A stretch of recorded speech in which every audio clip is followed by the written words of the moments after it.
stand tall. Words are blades that never fall. Debate like warriors brave. Every thought we give and save. Through the noise we cut clean. Spirited minds sharp and keen. With a spark that lights the night. Join us in this epic fight. Welcome to the Spartan arena, where minds clash and thoughts gleam. In the heat of every word, truth and insight will be heard.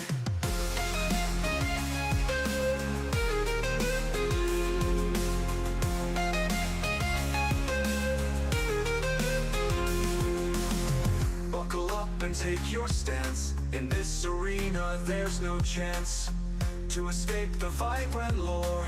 Dive in deep and search for more.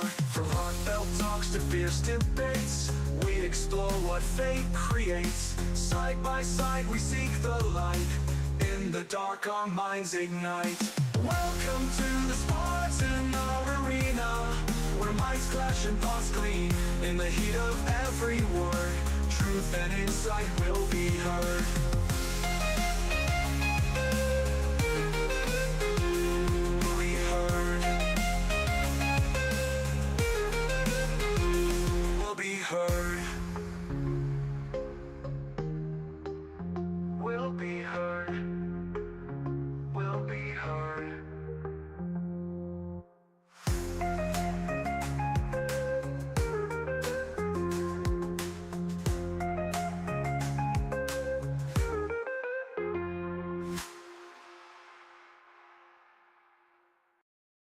In the ring we stand tall. Words of blades that never fall. Debate like warriors brave.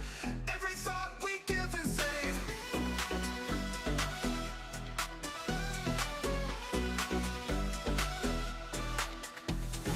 In the ring we stand tall. Words of blades that never fall. Debate like warriors brave. Every thought we give and save. Through the noise we cut clean. Spirited mind sharp and keen. With a spark that lights the night.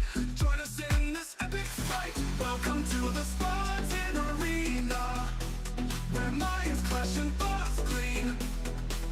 In the heat of every word, truth and insight will be heard. Buckle up and take your stance. In this arena, there's no chance to escape the fight by lore. Dive in deep and search for more. From heartfelt talks to fierce debates, we explore what fate creates. Side by side we seek the light. In the dark our minds ignite. Welcome talks to fierce debates, we explore what fate creates. Side by side we seek the light. In the dark our minds ignite. Welcome to the Spartan arena, where minds clash and thoughts gleam. In the heat of every word, truth and insight will be heard. Buckle up and take your stance. In this arena, there's no chance to escape the fight by lore. Dive in deep and search for more.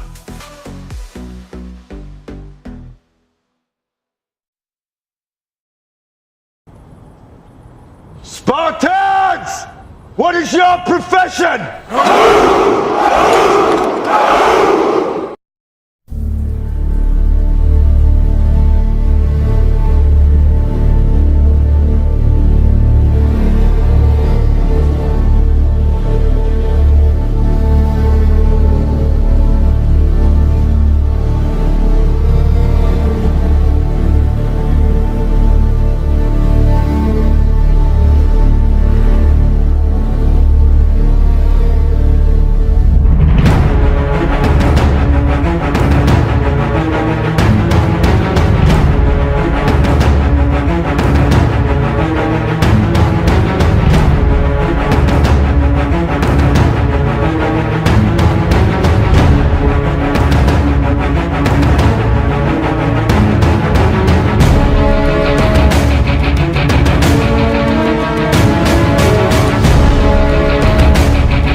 What is going on, everybody? We're back at it with another stream, another episode. Of course, you know where you're at. The Spartan Execute Network. This show is called Spartan Arena. I am your host, the Spartan, aka Peter. Of course, I can't do this by myself. Let's bring my little helper in. Oopsie, no technical issues. Easy fix. Give me one quick second. I know the problem is. Where is that little app of mine? I love starting a stream with problems. Here we go. And there we go. There's my little helper. David, you know my rules. Camera on. And my You rule is, I'm not a Groot. I've been telling you that. African are never Groot. They're not even. There you go. every time I hear that, I just want to throw you a breath mint. Doesn't matter because we a warrior cloud. We ain't little. Uh huh. Sure. That's a Whatever fact. makes you better tonight. All right, buddy. How It's you fine. doing tonight? I'm eating. I'm trying to focus on a lot of things. Job hunting, researching things, working on a lot of different technical projects behind the scenes. But other than that, I'm okay. Trying to stay focused. All right. Well, as always, this is going to be another fascinating show. The reason I say that, I have a serious question for you. Go Let's ahead. see if you know. It's really very simple. Do you know your why and your purpose on this planet? Hmm. What is my why? What is my purpose? That's something we could take one who took the time out to soul search themselves. The word purpose is something that your parent had to find out for you before you get to your level of adulthood, how to understand and lead in a particular direction. More parents don't do that because every individual on this planet have a pre-purpose been assigned to them already.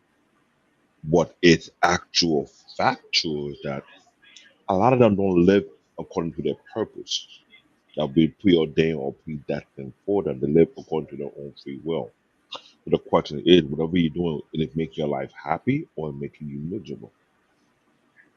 Because when you mention purpose, that's also assigned to or next to the word destiny. What is your preordained destiny?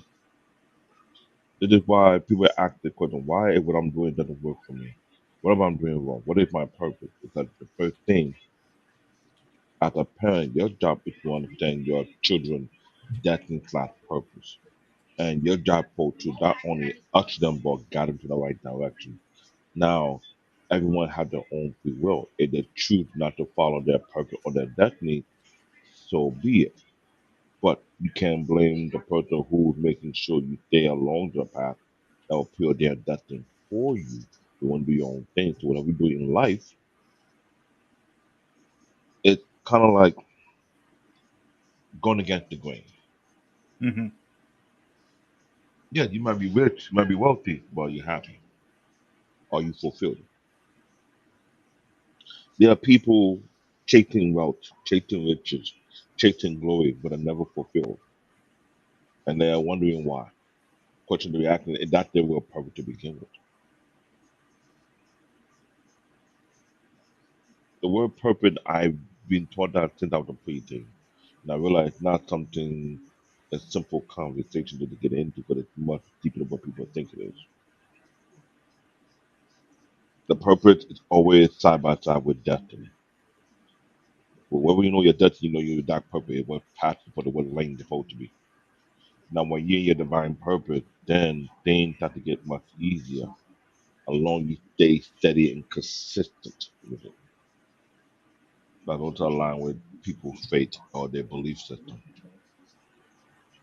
So believing the word purpose, I'm not trying to sound too biblical in some kind of sense, but either lead up to Paul Bennett or Bossman. Yes, I may need to be a Bible nerd, but I understand the sense of purpose, what it is, what it's all about, what it compares on. But I had to learn my purpose a long time ago. And sometimes I will push back against my purpose because I ask myself the same question. If this is my purpose, why every time I try to go this direction, it becomes harder than how to learn? You in your design purpose, things don't really get easy all the time, but there will always be challenges come ahead. Like if someone wants something trying to deter you from pursuing your purpose or your destiny. But things that become easy for them, you're not really going the right direction. So, David, I I I try to personally, look at it. I try to look at it very conflicted. So trust me, it's not that simple. I have a personal theory here. Mhm. 99.9% of people on this planet don't know the purpose and know why they're here. That's facts. Yeah. They're still struggling that. This is why this is so important. I actually did the subject a while back on my Motivation Mondays when I used to do those episodes. Mhm. And most people don't know their why, don't know why they're here, don't know why their purpose. And they keep searching that where they belong, going to distance, fun attended, or why they have to go to work every day when they hate their jobs more than anything. Mhm. But they want to make a change, but they don't know how or why to make a change. And there's a lot of factors in everything, I personally believe. Mhm. So the factor is right now, most people don't know their whys. That's facts. I won't sit there and tell you, I say, I know my why, but I do know enough. I've been put on this planet to make a fucking difference. That's where at least where I stand. I can't speak for everybody. I can't speak for you, Paul, anybody else. I can speak for me. Mhm. I've been put on this planet to make a difference. This is why I love doing motivation videos like this or motivation episodes Mhm. because we all fall down, David. But most men are scared about one thing, not failure, the hand that reaches out to help you.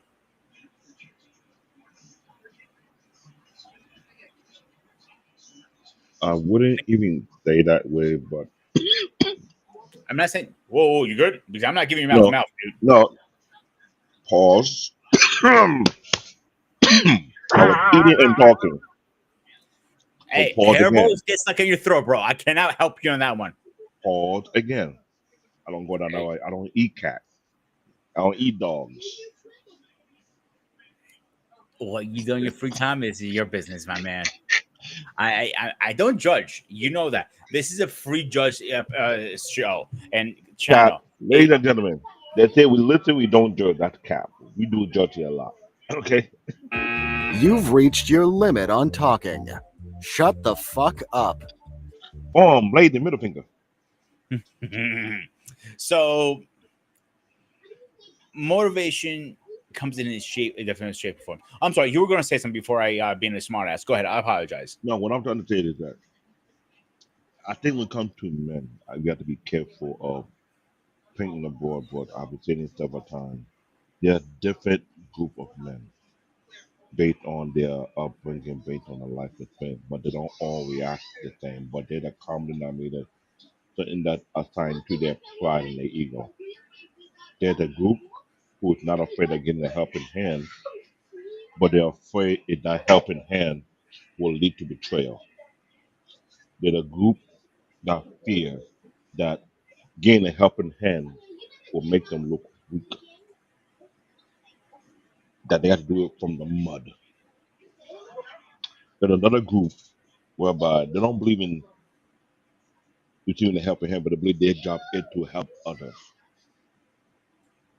Like when you start to interact with different group of men from different ethnic groups over a long period of time, you start to realize all men are not always the same, but it's also based on a commonality they Hmm. can relate to. So getting a helping hand not a big deal from some culture, other culture it is. And who you get a helping hand from, that also matters as well. Some cultures though you are taught and raised to be on your own. It's more say like the warrior mindset.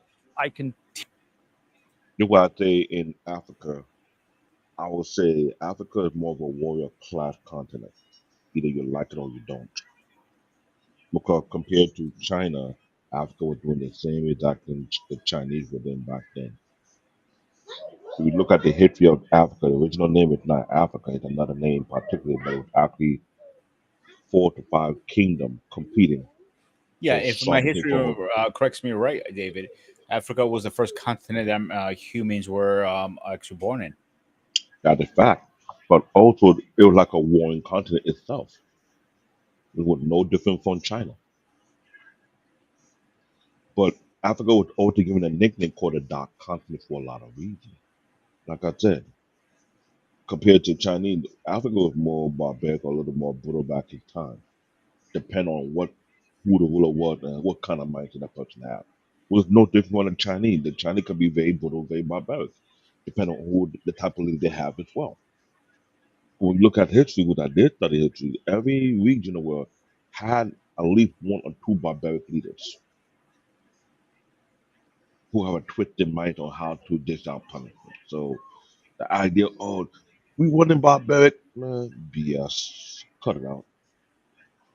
But when I see Africa, when I live there and I see the type of hardship people go through, survival of the fittest, it's not a regular thing, it's an everything thing because depending on what country you live in, depending on what kind of government you live in, you really have to survive on your own. I saw something that it is really disturbing by my own personal country. You know how in New York, United States, we have a very unique civilized system. If something happened to a person, you have 911 that will come out, send a police officer or the EMS to come and review the incident, right? Hmm. That system is non-existent in my country. Somebody got hit by a car trying to cross the highway. There's no overpass, and that person got deleted by impact. Now you would think those send an ambulance or a police car to barricade the area that can remove the body and figure out what happened. No, that body was still on the highway. Car was just passing by for days, either bashing it, hitting it, and the body got dismembered on the highway in my own country, and still nothing being done about it.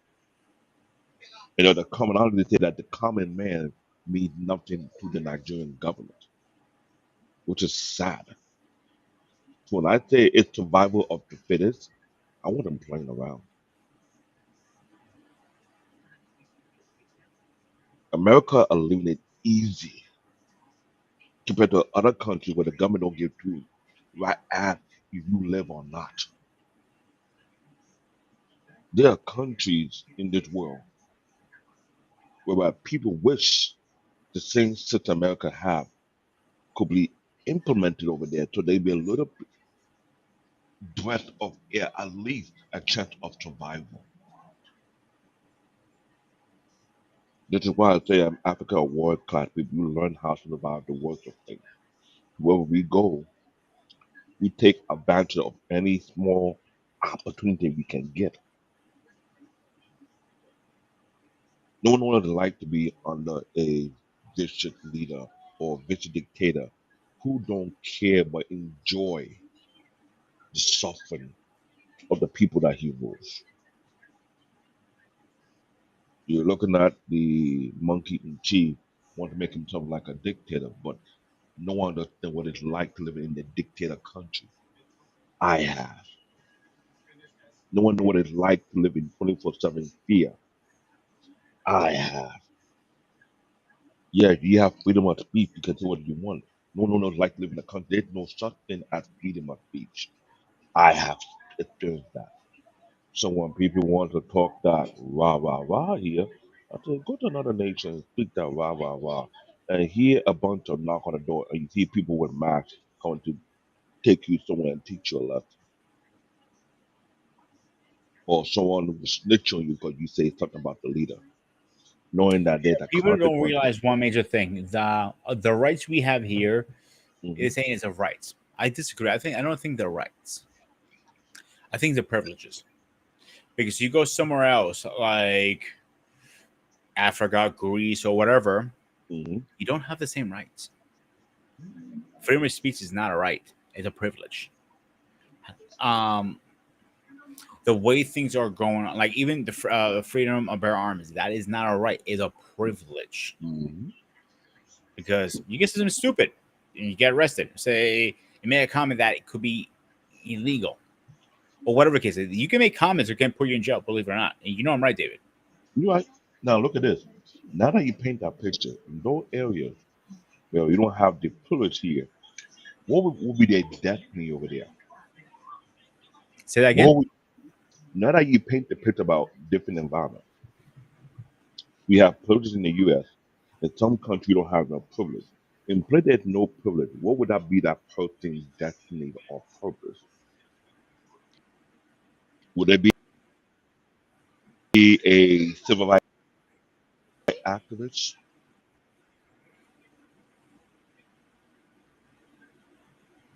Would it be a warlord get government to protect their people? Would it be some in, in sometimes? So imagine that. What do you think people were doing each and every day in places whereby you're not allowed to broadcast what's going on because that causes problem? Mm-hmm. What are those people appropriate doing All this? right, David, time out. How Time to out. live? Let's get How, it. Time okay. out. And get Alicia in here really fast. All right. All right.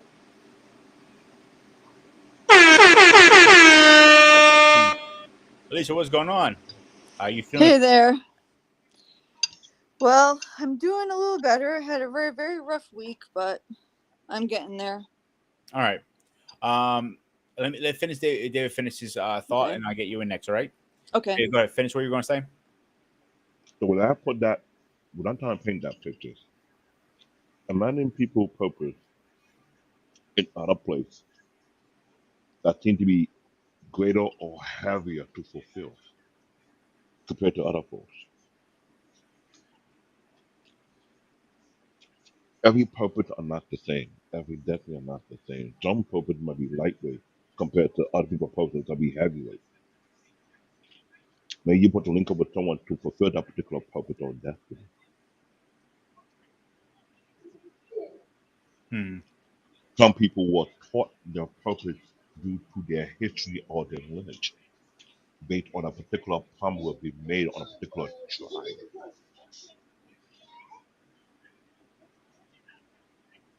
Some purpose are tied to genetics.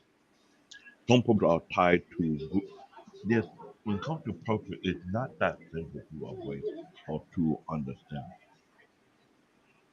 unless there's a source where you can get level of understanding from to understand what your purpose or your destiny may be. Yes, a lot of people don't not living their purpose yet, but what caused that? Are they disconnected to their history? Are they disconnected to lineage? Are they choosing to not understand where they come from? But if it, I make my own path, I make my own journey, I do what I want. Because I know that a lot of people who choose their own thing, they make their money, they make their fame, but they cut short too quickly, too soon. Question is, was that their purpose? Were they put to take that particular lane, knowing that it was a dead end? A lot of people don't ask that question. I always ask that question out of preteen because when you start to read the Bible at the age of 7 and you start to understand purpose and destiny, you start to ask yourself a question. What is my purpose? What am I supposed to do here? Where am I supposed to go? What am I supposed to be? Am I supposed to be here or am I supposed to be somewhere else? Am I supposed to be a chef or am I supposed to be a teacher? Am I supposed to be a doctor or be a missionary? That word purpose like destiny, I try as much to stay away from it because that would, if you're not ready for deep conversation, that will take you to a place. Where you start to question every action that took part in your life in the past. You start to ask yourself, "Would I meant to see this? Was I meant to understand this? Did I take the wrong path? Did I did something wrong? Did I overlook this? Did I overlook that? What could I have done different?" Certain people like me who are, how I'm looking for the word, they self-reflect far more often than most folks. Will put themselves in that position whereby they cut off communication with everybody. They ask themselves the same question over and over. What could I have done different? What could I have done right? What could I have done wrong? If I'm going down the right path or I'm going down the wrong path. If I'm learning the right thing or I'm learning the wrong thing. Why did I have to go through what I go through? Why did it become hard for me? Why can I get a help? And I do that to know with a young kid.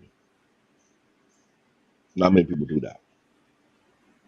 But when you self-reflect too much, it puts you in a place whereby you're almost like a shadow.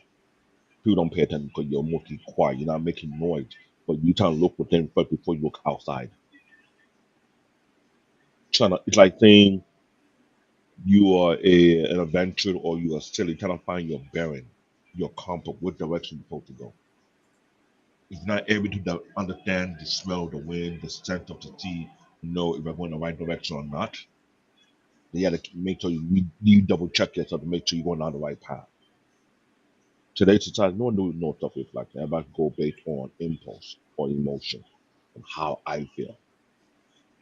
Even if their emotion 9 times out of 10 is lead them down the wrong direction. Mm-hmm. That's All a right, David. fact. So let's get Alicia's point of thought. So today's topic is, if I can remember my own topic, is what knowing your why unlock the power of your purpose. Floor is yours. Uh, this is a very hard topic for me. From like 2 years ago. Like before 2 years ago, I could answer this. And now I just struggle. I struggle all the time with finding what the purpose is now. Um, Even though I know I have to find a purpose in each day because I want to be there for my son. I want to be there for others.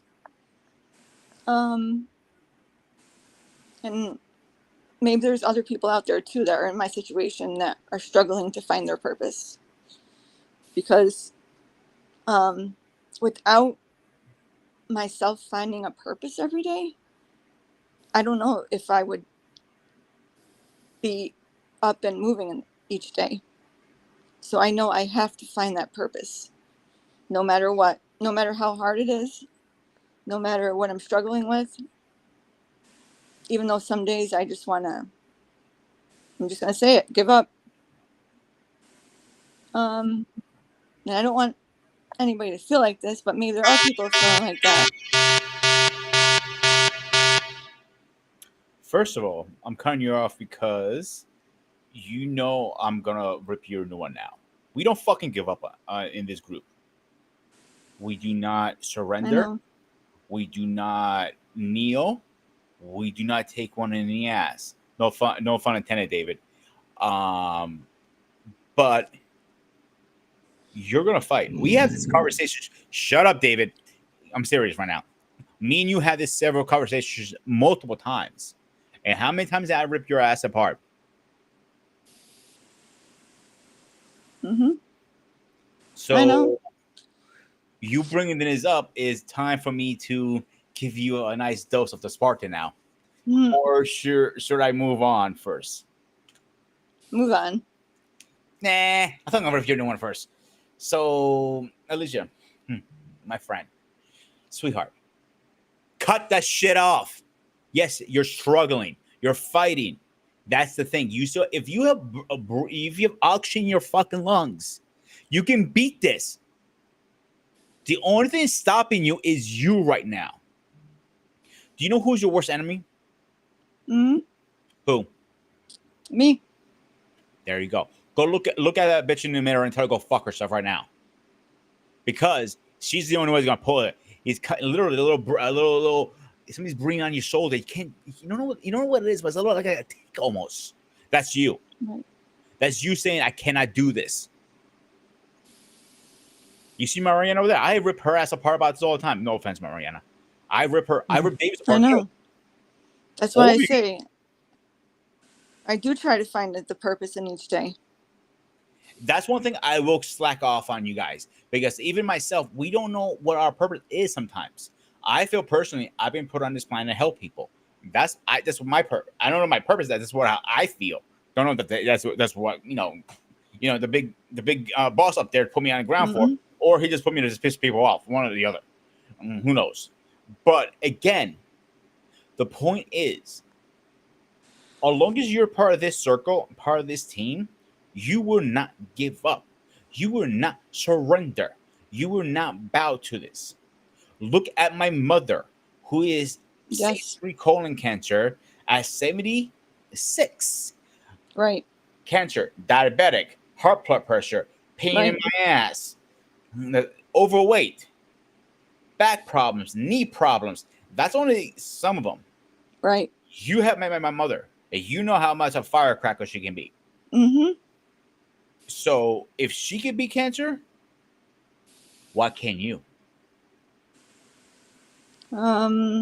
But trust me, there's just days where you just need just a break. She went 2 years with no break, and she didn't even mention once. She fought every single day. Well, I do. I fight. Like I find that everybody should find that reason to fight. I do. I make Her reason myself get should be up your every son. day. Your son should be a reason. Yeah, he is definitely. Yeah. All right, Mariana, you're up, honey. Um, sorry, First, what is how's the your back? exact? First of all? I'm sorry. How's your back? First of all, I know your back Uh, is struggling. it's okay. It's getting there. It's getting better. Hmm. I'm just have to be careful because I know I feel a little, like strained and sore, but just I have to take it easy. So, Yeah. So tonight's topic is knowing your why. Unlock the power of your purpose. And me and you had this conversations multiple times too. yeah. All right, the floor is yours.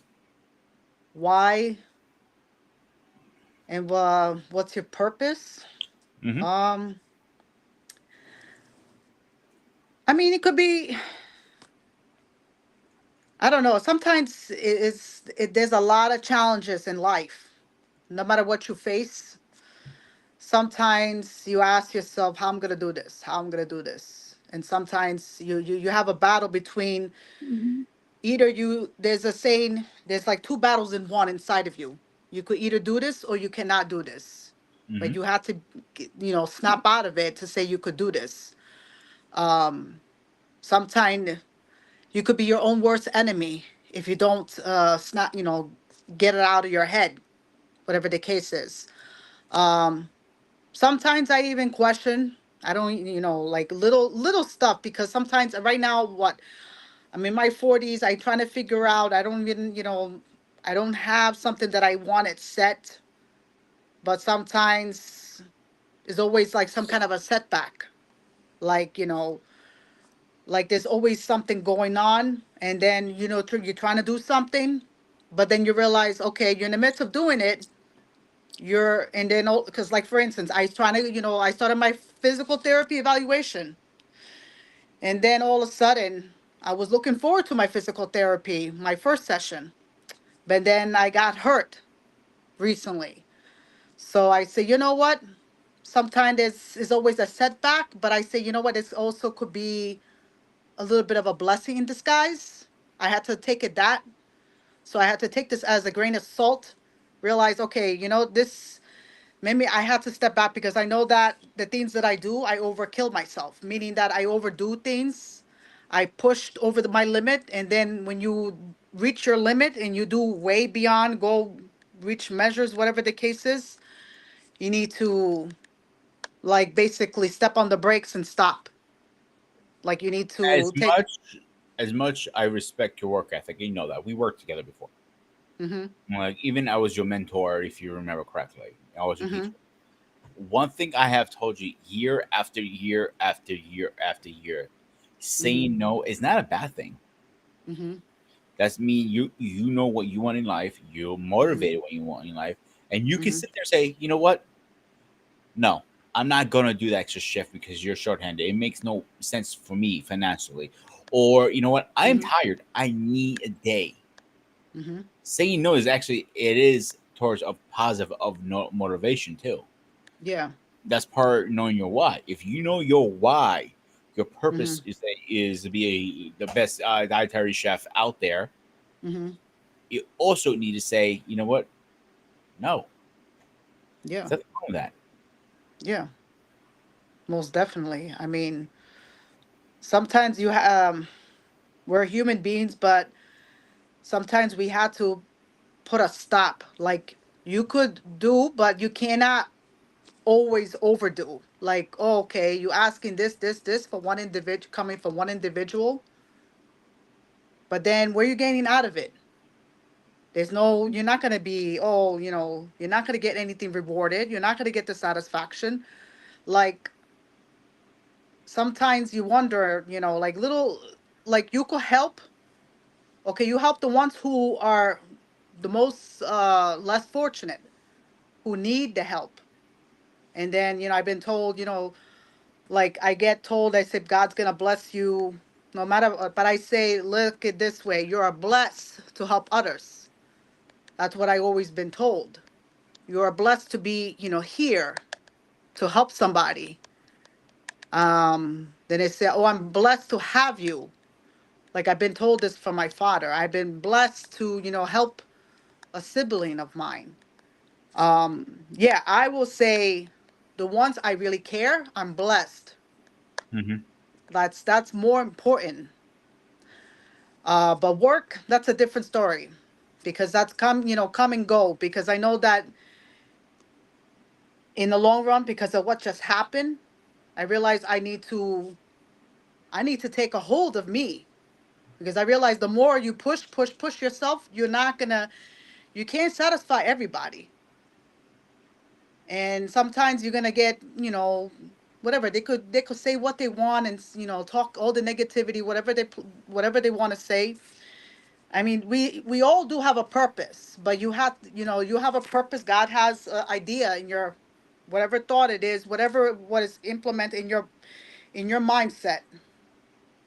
You have to focus within yourself, whatever you want to do better, whatever it is. But it's that, of course, you're not going to have people being happy of your choices. You can't. This is you can't be always have somebody um to win favoritism. I hate to use that word.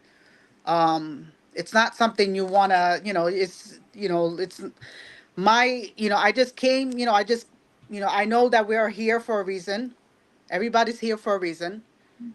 Everybody, I sometimes in life it could be a coincidence, sometimes it's not, but I'm not going to say coincidence because nothing is coincidence. Everything happened for a reason.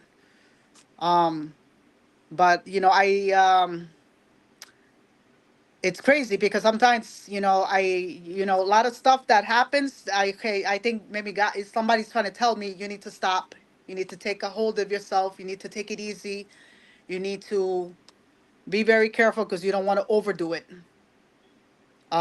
Because sometimes you overdoing it and then you realize you're not getting anything done for yourself, what you need to handle, stuff that you need to handle outside of work, your mental well-being, your physical well-being, that the people that you care about, that you don't see them in a while. um that's very crucial because this is not healthy, just focusing, trying to satisfy everybody, but then in the meantime you get slapped in the face. You do this, you do that, you go the extra mile, whatever the case is. So, Mariana, I'll uh, tell you right now, before you continue, and I'm gonna play our first video for the night. It doesn't matter how much you bust your ass at work; they're gonna tell you mhm, go fuck yourself. You're a number to them. I keep telling that for years and years and Hmm. years. yeah. So, your friends and your friends should be a very niche network, Mhm. close to you. Mhm. Could be this group. It could be people outside this group. It doesn't matter. Those Mhm. friends are your I have a few friends Mm-hmm. that I can pick up the phone and they got my back no matter what, and you're one of them. You know that, Mm-hmm. and most of this group is. Mm-hmm. So you need to literally have that line. Tell the work, Mm-hmm. go fuck yourselves, and Mm-hmm. have your friends on one shoulder. Yeah. So let's play our first video because I think the first video fits really well what we're talking about right now. All right, Okay. let me do one of these little magic tricks of mine. Bada bing, bada boom. All right. Well, I think that, I mean, this is where this is where the why came from for me, which was I had found myself in a position in my own life where I had lost my passion for what I was doing. And superficially, my life was good. I made a decent living. I had great clients. We did great work, but I didn't want to wake up and do it again. And so I was very embarrassed by that, and I kept that to myself. And, you know, the problem with passion, you know, people gave me the same stupid advice. Do what you love. Thank you. Thanks. You know, find your passion. Thank you. Like, what am I supposed to do with that advice? What I learned is that passion, like profit, is a result. When we commit ourselves to some higher purpose, some higher cause, passion is the result. When we work hard for something we don't believe in, it's called stress. When we work hard for something we do believe in, it's called passion. Well, I think that, I mean, this is where So first of all, I did play the wrong video, but it's okay. Okay. All right. Almost similar. All right. Let's have David go first, and then we'll go around in a circle. David, you're up, and wake up. Well, I've been just listening to the video like passion. I ain't talking about passion. I'm talking about purpose and destiny. Passion, like having the drive, the hunger to do certain things. Purpose is Time more out, like something David. that's preordained. Time out. I personally believe passion and purpose are both the same. Personally, I said I didn't say that it's true. I said I know, personally, I get know, it through your head. I know, All right. I Just know. if we can have that. We can I once we get it. go. I get it. Hang on. I get it. Once you go through the circle, we can come back to me and you and have that conversation. Okay. I Go know. ahead, I know. please. But I'm saying that when it comes to passion, I know what it was because at first I had passion to do something that completely different what I'm doing right now. But when I realized it doesn't really fit me, then I started asking myself if I'm passionate about the wrong things. Because purpose is something doing with a path, with a roadmap we got to go there. A passion is the hunger and the drive. You can have passion for the wrong thing and not even realize it. That's the scary thing about it. This is why you have a lot of people that say, "Oh, it's all about the paper, it's all about the green." Yeah, they got passion to make money, but it actually the purpose actually is to make money. And they got passion for money, but how come money is killing them? That's the rationale behind it. You can have passion for the wrong thing and not even realize it. And that passion will go driving you crazy that same path for years to come. Then later on, you get a wake up call, start to realize, wait a minute, I have passion for the wrong thing. I can't go back and change it. It's too late.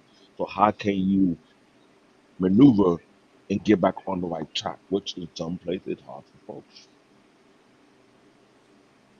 Because like you said, they double down, 10 toes down. Oh, this is what I believe I'm supposed to do. Then as time progresses, then why do I even warn you? You wouldn't listen. You're too passionate about what you're gonna do. So what we did, we backed off. Even though you look in the dictionary, passion and purpose don't have the same definition. It never does. Otherwise, I had to ask about why the two words with the same first letter can be so tricky. You can make a mistake and think this is passion, no, this is purpose, no, this is purpose, no, this is passion. That's okay. I All digress. right, so you're up, honey. Okay.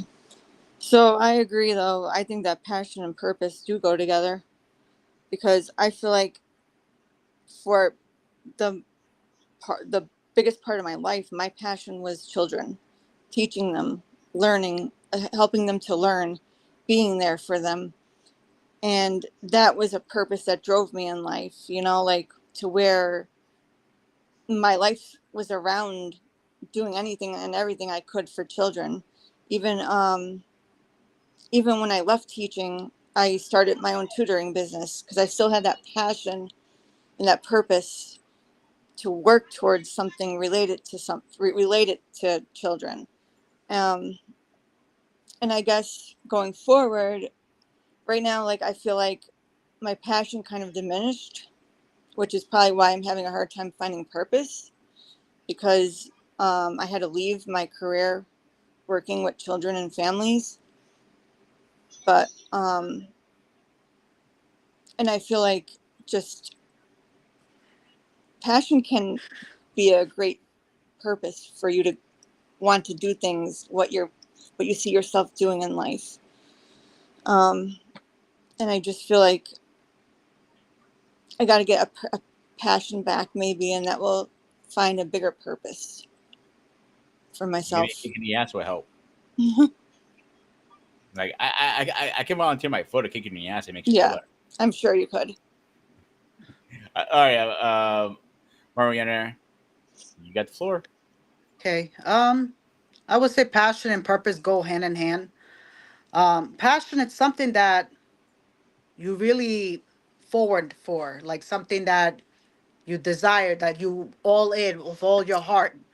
Um, Passion, like I will say, something that you want, like meaning passion. It's not like something that you like to do. I would say passion is more like you put in more in care. Like passion, I'm passionate that I will say, for instance, I will say I'm passionate. I want a house. I want to, have a family. Care for Hmm. my family. Be, care, for my husband. Care for my children. That's what I passion. Passion, it could be all different. Go different direction, I will say.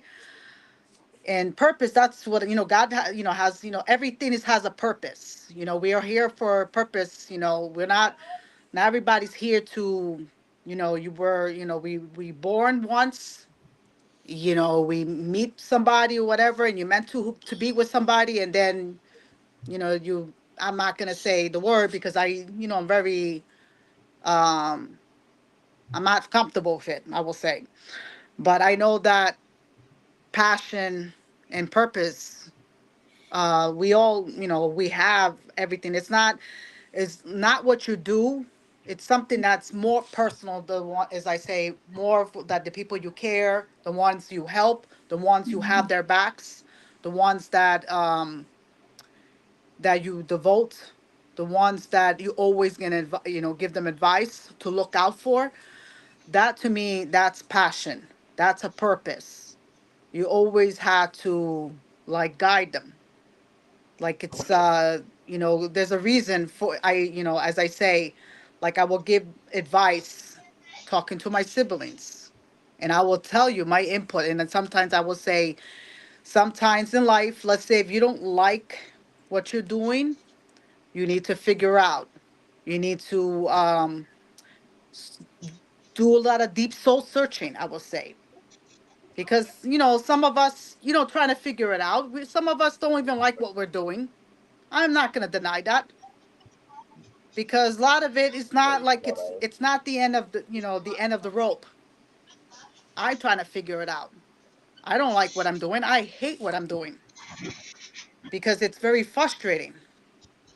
Don't get me wrong, I do care what I serve, because right now I cannot because I'm in, modified duty. But the thing is, sometimes you care so much, but then you don't feel like the next person next to you doesn't care, and it's frustrating. Um, but I know that we have to understand that not everybody could be like that individual. Some people care and some people don't care, which is unfortunate. Hmm. It's either within uh whatever you do, either. And it's frustrating, I will say, because sometimes it's like you have to have this it's also sometimes there's no common sense anymore, I will say. Some people have common sense and some don't, which is, it's kind of scary. um and some of the, you look at them, it's like you want to question, but I say, you know what, keep it to yourself, because better off not to say anything, because sometimes you don't know what you're going to get yourself into.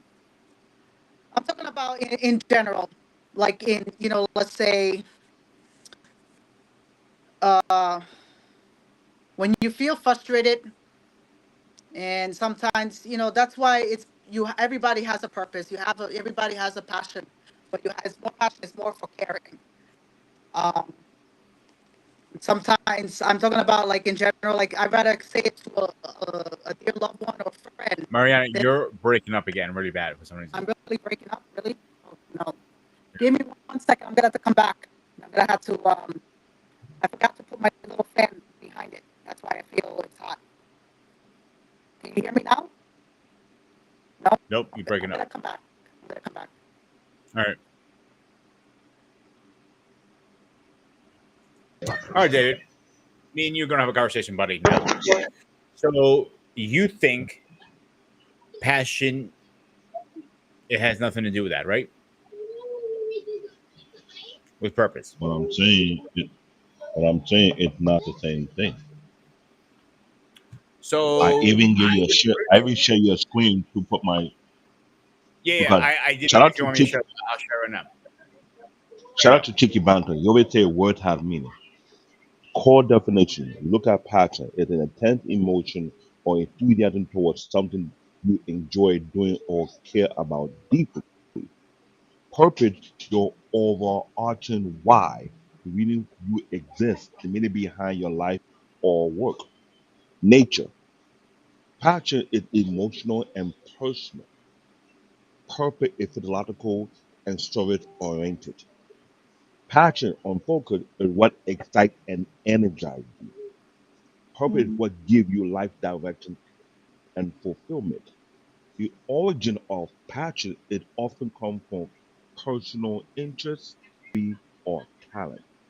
Purpose often comes from value, belief, or desire to contribute to something bigger than you. Remember what I said earlier?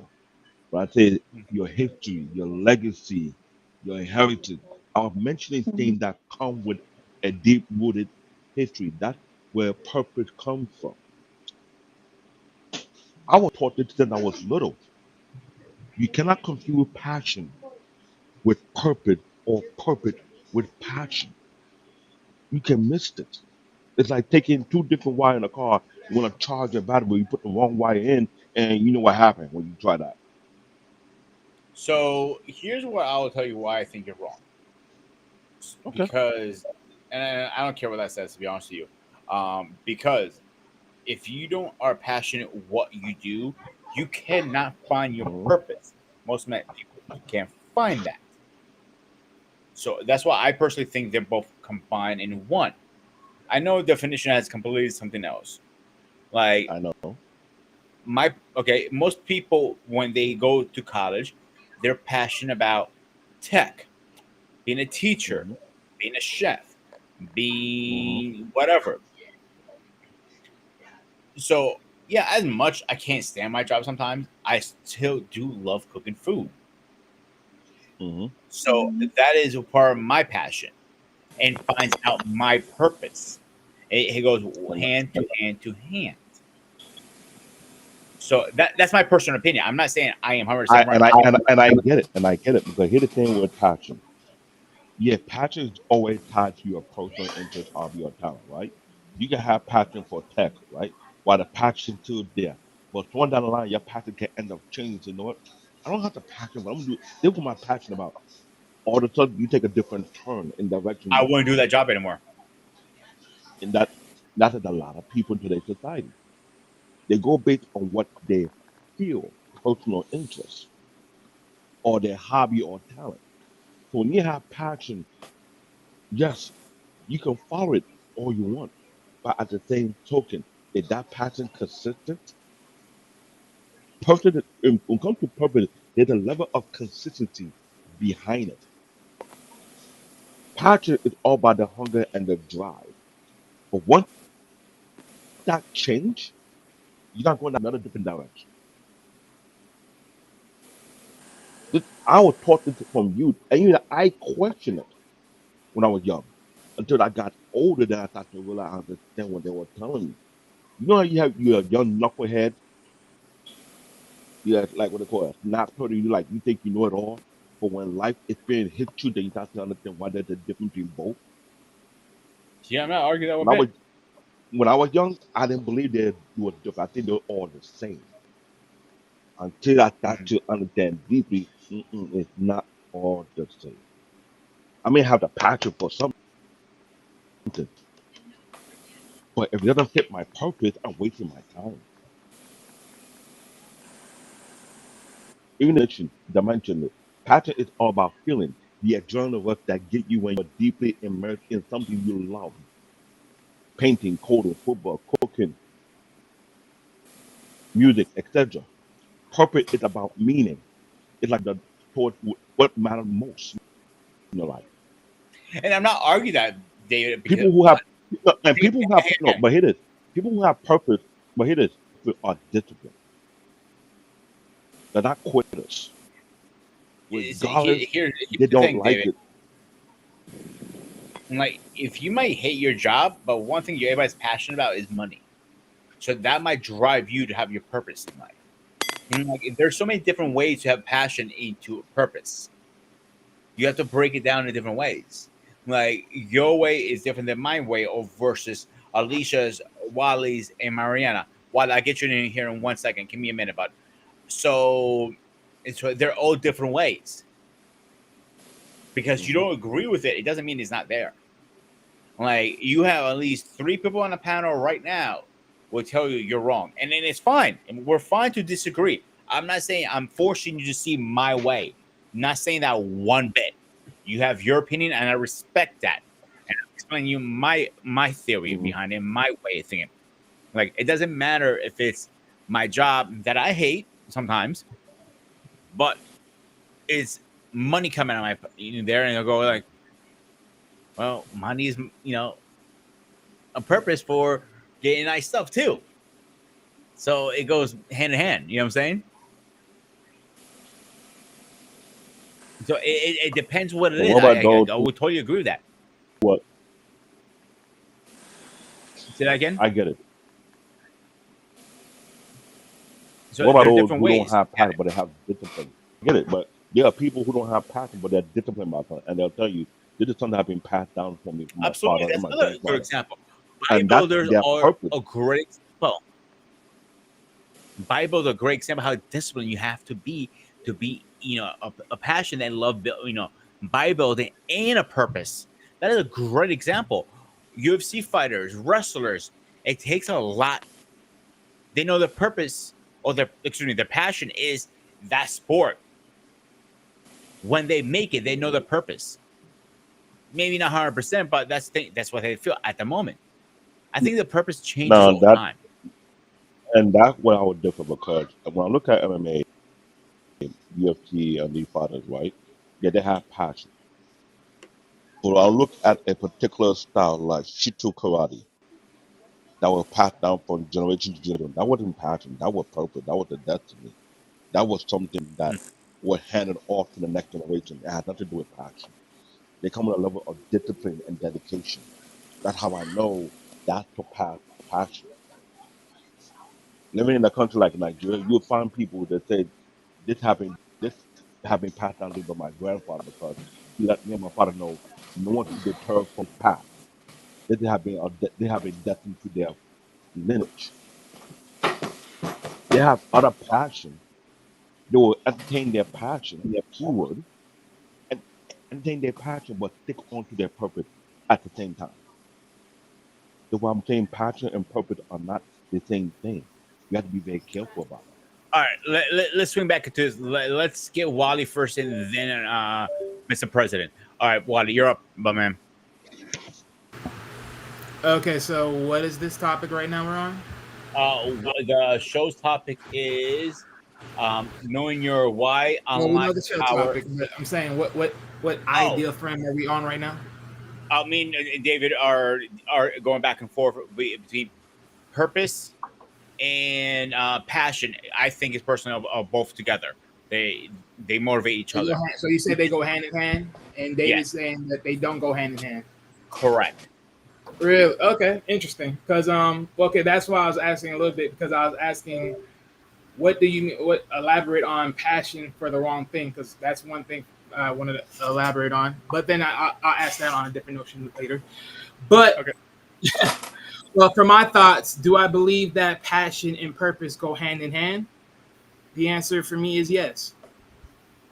And the reason why I would say this is because, well, okay, let's think about it. And I ain't gonna lie, David, I'm gonna hit you with this one because you would sit here and say it don't go hand in hand, but I'm gonna be honest, it does, it's sort of way.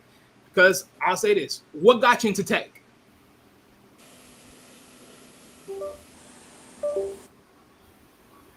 David, he's asking you a question. What got me into tech? Well, Yeah, it what was got you into something I tech? saw my uncle was doing, and there was a pat. At first, it was a passion. Mhm. Then about the tech side of it, it probably telecommunication, not IT. Uh, When I got into what I'm doing right now, there's a level of dedication. I saw the work was not easy. When you go to a trade school, okay. you see the book, you got to study it, how much time you got to put into. Now, let's be Mhm. real. That's no different from college. When you go to college, certain courses will take a lot out of you. Now, if you don't have No, the yeah, I know. I'm dedication and saying, what? determination and the discipline, Hit me straight with it. Why did you got into it? What was the need for you? Why you got into it? What connected you to tech? it was a challenge. It was a challenge, but something that allowed me want to learn more about knowledge and technology. Okay, right.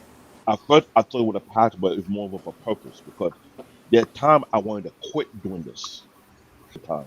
But something keep telling me, عمال no, this حاجة is something. يعني same idea before. Mhm. ماشي. So certain things kept me from quitting because that's a level of discipline that stopped me All from right. leaving tech. I know people who are within tech heavy beyond me, and they quit and did something completely different. Okay. So I know it wasn't a passion, it's a discipline that kept me in. That's the Okay. difference.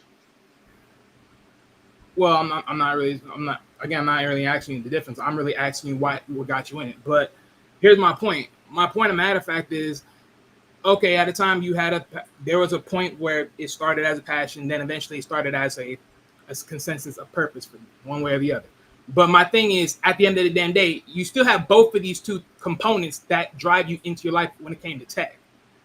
Just because, yes, where's That is there true. a switch? Of course, there's a switch because you now have to be solid into it. But it doesn't mean that you don't pick one over the other. So that means there is a starting. Like for instance, I get your point. so that's just one thing I wanted to point out right there, right? Because in the same notion, if someone were to sit here and say, David, I hear you talk about tech almost every single time when it ever comes up, and magically you just transcend into this whole thing of just going straight into it, and it's like, wait a minute, slow the freak down. That shows a lot of passion. I mean, that also shows your information knowledge, but it also shows a lot of passion because for you to be able to literally speak that and speak that fast, or literally break down components to build a computer, that's a lot for someone that doesn't even know a jack piss of anything. So that shows you how much you put in the work in that. But nonetheless, going back to me though, right? As far as how do I see passion and purpose and how they interact with each other, pretty much is what I somewhat explained earlier. Is like, yes, a lot of people can have a passion for a lot of things, right? One of the many few examples I've seen on David's presentation earlier on the chat GPT. Yeah, because a lot of things, I like playing football. I love playing basketball when I was a kid. I love all these things. I love music, right? But even then, for like, let's say for this, for me, right? I love listening to music. I love the new artistries that come in and their new perspectives and how they interact and everything else of that nature, versus the trash that somehow some seen and hear throughout the years. And I'm like, why is this being promoted? And it's like, so I see the tales between the good artists and the bad ones, and then what should be and what shouldn't be, right? I see, right? So I have a passion for music and the enjoyment that it brings and the storytelling that people bring that neither reflect their own lives or how they see it in lives of the everyday world. But the thing is, for me, is if I were to sit here and say, okay, but if I were to take music, since I love it so much, and convert it into a passion, now I have to ask myself, well, what is the deeper meaning for me in music? Why would I want to be an artist? So my thing is, that's one thing that I have to sit there and ask myself. Is it just because I have a story to tell, or is it just because I'm hearing other people's music and I see it and I'd be like, this is not what's supposed to be sold? But then at the same time, is it just me just being an artist, or is it just me someone that later wants to be an owner of a music business and actually be able to find the next artist of the next generation and bring them along and actually give them a fair shot where people in business are in music business are robbing artists versus actually helping the artists be what more they can be and then some. So my thing is, I think again, purpose and passion, yes, are they different in meanings? Definitely. They ultimately are different in meanings. But do they coalesce with each other in how that can performally drive that for you? Yes, I think in most cases you would have to start having a passion for something first, but then at the same time, you have to convert that passion into a purpose that drives you to be standard and focused on how you're trying to build yourself up within that purpose of what you're doing. Because at the end of the day, for instance, let me go. I know Sparta brought up this point about the Bible, right? In the same sense, is if God gave you a purpose, would you not be passionate in completing that goal? So that I'm just saying, like you got to think about that, right? Will you not be passionate in being that goal, right? If you're a wife and you end up marrying a man, you're passionate about it. Granted, yes, it's gonna be hard. Don't get me wrong, it's gonna be hard. No, nothing's gonna be easy, but that's the sorry about that. But that's what makes You're good. the You're good. whole thing of purpose, great. So that's what I'm saying. Like, yes, there is passion, which you will have passion in a relationship, but there's also purpose, which is also still the tough parts that make you grow and everything else. So these things can interact with each other. It's just you have to know there is a shift, and I think that's the biggest part about the conversation. I'll let you have that. Yeah. I agree with Wally 100%. All right, guys, let's get Mr. President here. Ladies and gentlemen, please rise for our president.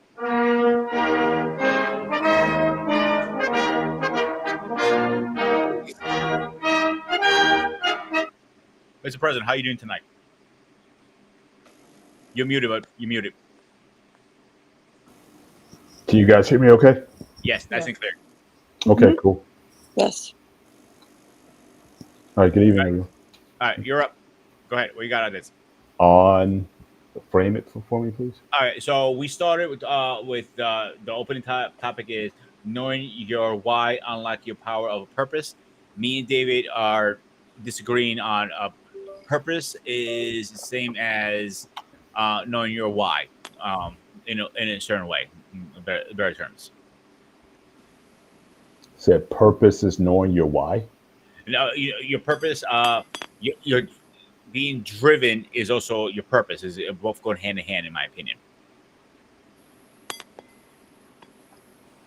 Hmm. You can disagree; it's fine. No, I'm just trying to just kind of frame it. Say that one more time, please. So I personally believe having your purpose in life is also this, it goes with your what are you passionate about? It goes hand to hand. Yeah, I may disagree a little bit with that, That's completely fine. because it's great when they go together. I mean, I think for a person, like, what is when you talk about what is happiness, um, what really brings joy in life is when you are doing something that not only you enjoy, but also something you believe is your purpose in life. I think everybody, I don't care how old you are, that is like, the ideal.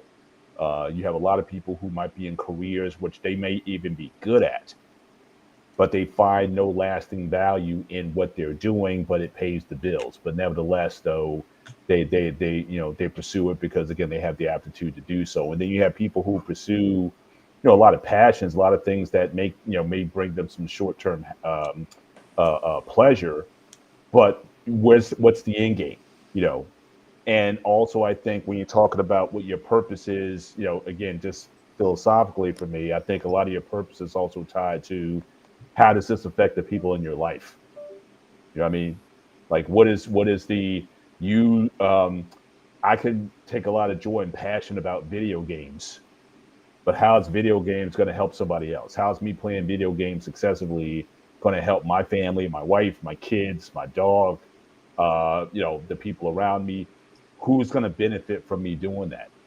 So I think when you talk about purpose, I think it has to be tied to something greater than yourself. And for a lot of people, though, that purpose may not be something that they readily enjoy.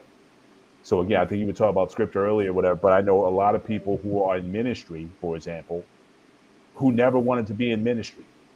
When they talk about that call to ministry that a lot of these folks experience, it's not something that they want. It's like Jonah and the whale. I mean, he didn't want to go tell those folks in Nineveh that, oh yeah, you guys are about to get jacked up. So he had to spend 3 days in the belly of a fish. So again, but that was still his purpose. And God was going to make sure that purpose was done. So just taking it more generally, a lot of what your best attributes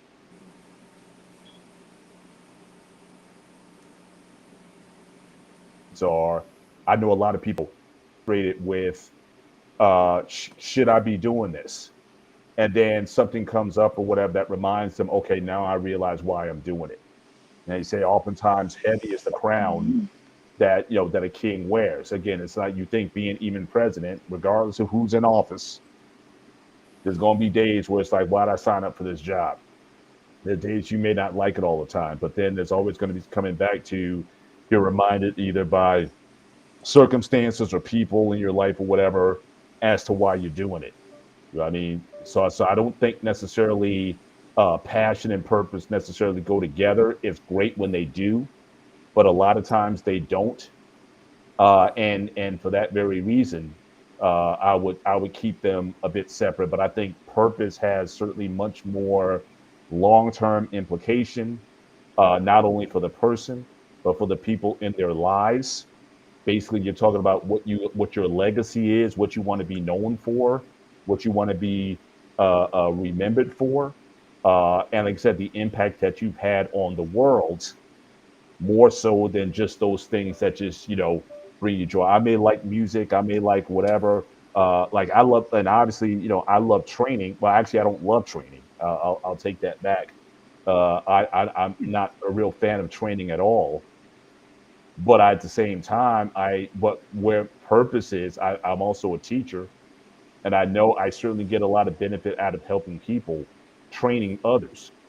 So so I think so. If it was just me about going to the gym, and we see guys going to the gym, these are guys who wear the hoodies, and they're kind of very introverted, and they're just into like working out and just doing their thing. Very awkward socially, not necessarily they don't want to interact with people necessarily, but again they throw themselves into that endeavor, that bodybuilding or whatever it is, or the gym, and that's kind of their existence.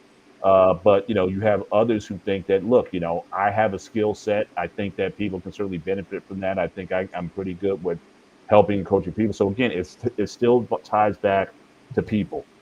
Who's going to benefit from your life, or what benefit can you add to the life of another person? I think that's where really purpose really starts to really starts to kind of take over. You may not like it all the time, and you may not even be passionate about it all the time, but you're pretty good at what it is that you do. And sometimes, like I said, you have to be reminded as to why you're doing it. Okay, I'll take that. And like I said, it's okay to disagree to agree. Can we agree on that? Yeah. So let's For play the sure. next video. The original. I was going to play before. I want to play it because I hit the wrong one by accident.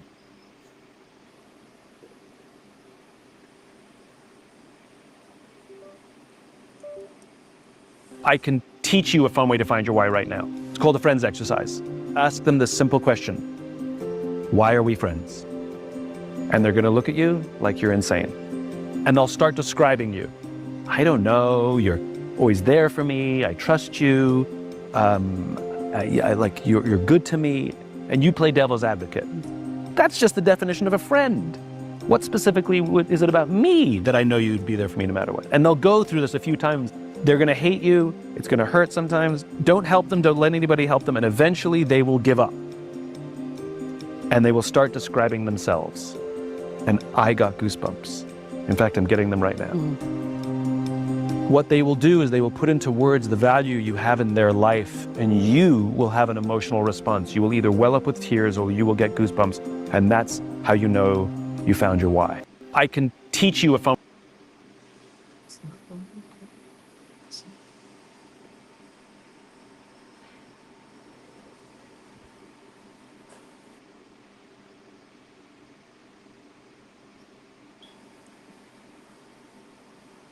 think you muted.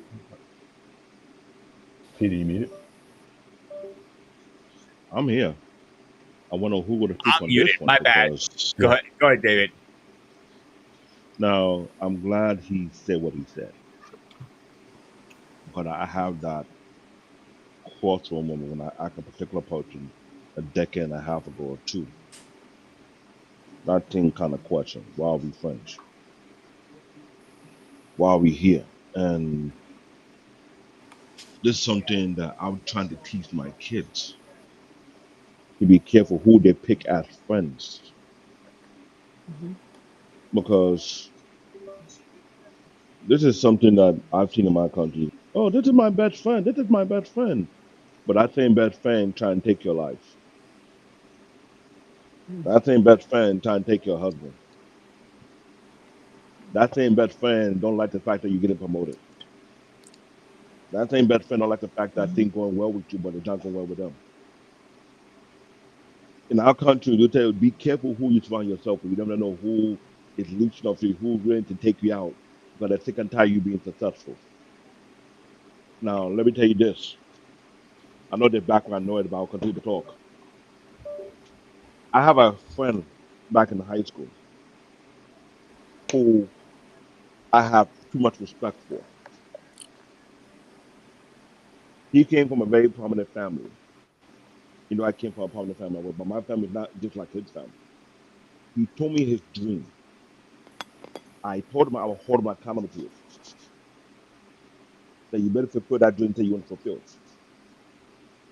Fast forward 25 years ago, he reached out to me on Facebook and told me he had accomplished his dream that he said he was going to do. He took over his father's car dealership, flipped it around, and made it to a manufacturing corporation that build car, truck, SUV, and bus in Nigeria. I told him this: when you come here, do not let me know, but I don't want to steal your glory. Because I know some people will want to hang out with him when he party out here, but he'll come out here, rent out a Bentley, and he feel good about it, and that is it. But other than that, I chose not to be around him. I think when I get my success, I will link up with him. But until then, I don't want to steal his shine. I want to be in his spotlight. And I get it. I understand that. To this day, we still have respect for one another because I understand I'm not going to be someone who wants to use him what he's accomplished, even though I haven't accomplished what he's accomplished yet. But I respect the fact that we have a mutual understanding, mutual agreement on how we're going to chase our goals in life. That's why to this day, I can brag about him and say he's doing something great because I'm glad he sticks to his mission. He sticks to his purpose. He sticks to what he wants to accomplish. And that's the big deal. Not just me. And not like everybody else, but that's how I feel about what a friend is supposed to be.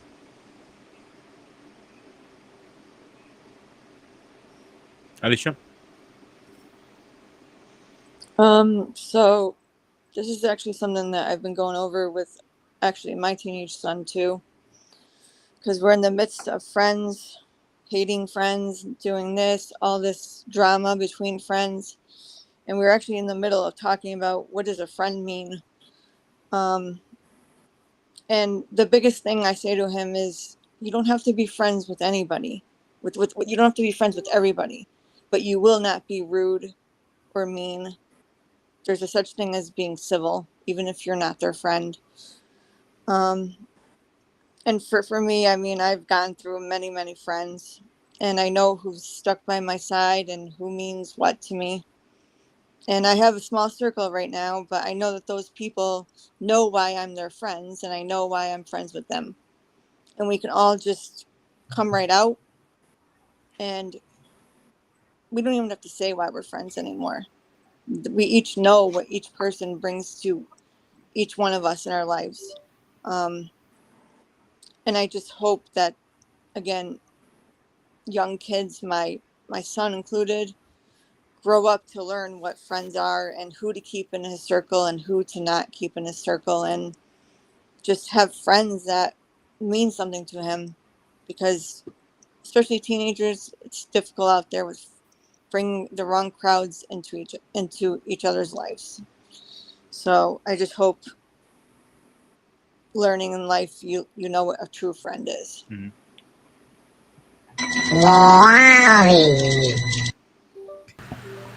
I don't know why would you play that knowing I was just off the phone, but okay. Okay, where are we now? So I did not get a chance to listen to the video, so yeah. Can we play again? You may as well, because I do not know what was said.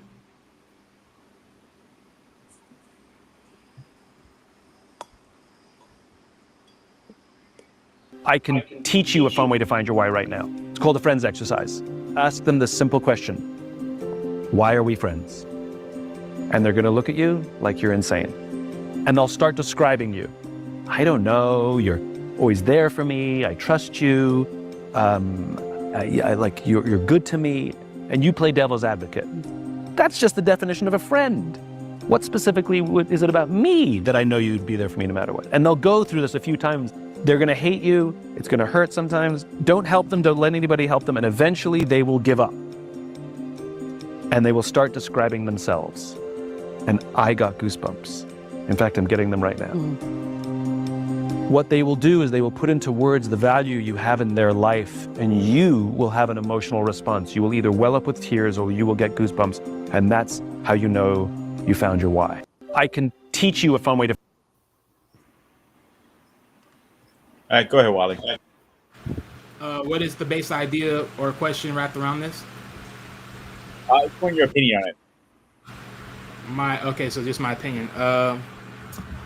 Well, funny enough, I do actually question that same logic, because when it comes to like building relationships, one way or another, you do ask yourself why. You do eventually ask certain people, like, why are we friends? Because one thing I had to realize in a lot of cases, I had certain people in my life early on in that were friends of mine that I treat like brothers, and we at a time I would say we were very close, right? His family know my family, etc., etc. I know his brothers, they brothers know me, so yeah. But as time grew, that's not the case. It became more so we just know each other, and we were just in a time of just position. One of the things that I've realized in life in general, just by just letting it play out, right, is that if you really question true friendship, sometimes it's just better to have it as a long distance versus very up close. See, up close, it's very easy to just manage that. It's very easy to manage a friendship because you're up close. But whereas in long distance, that's the challenge part. Can you truly stay friends with someone that is, living in distance from you and still have that connection that still keeps y'all to be who y'all are today? Versus someone that's right there next door or, a street block away from you on a regular. Now, granted, you would sit here and say both of them still have to keep up, right? No matter what. But the one that's very close to you has to do so bare minimum because they're right there.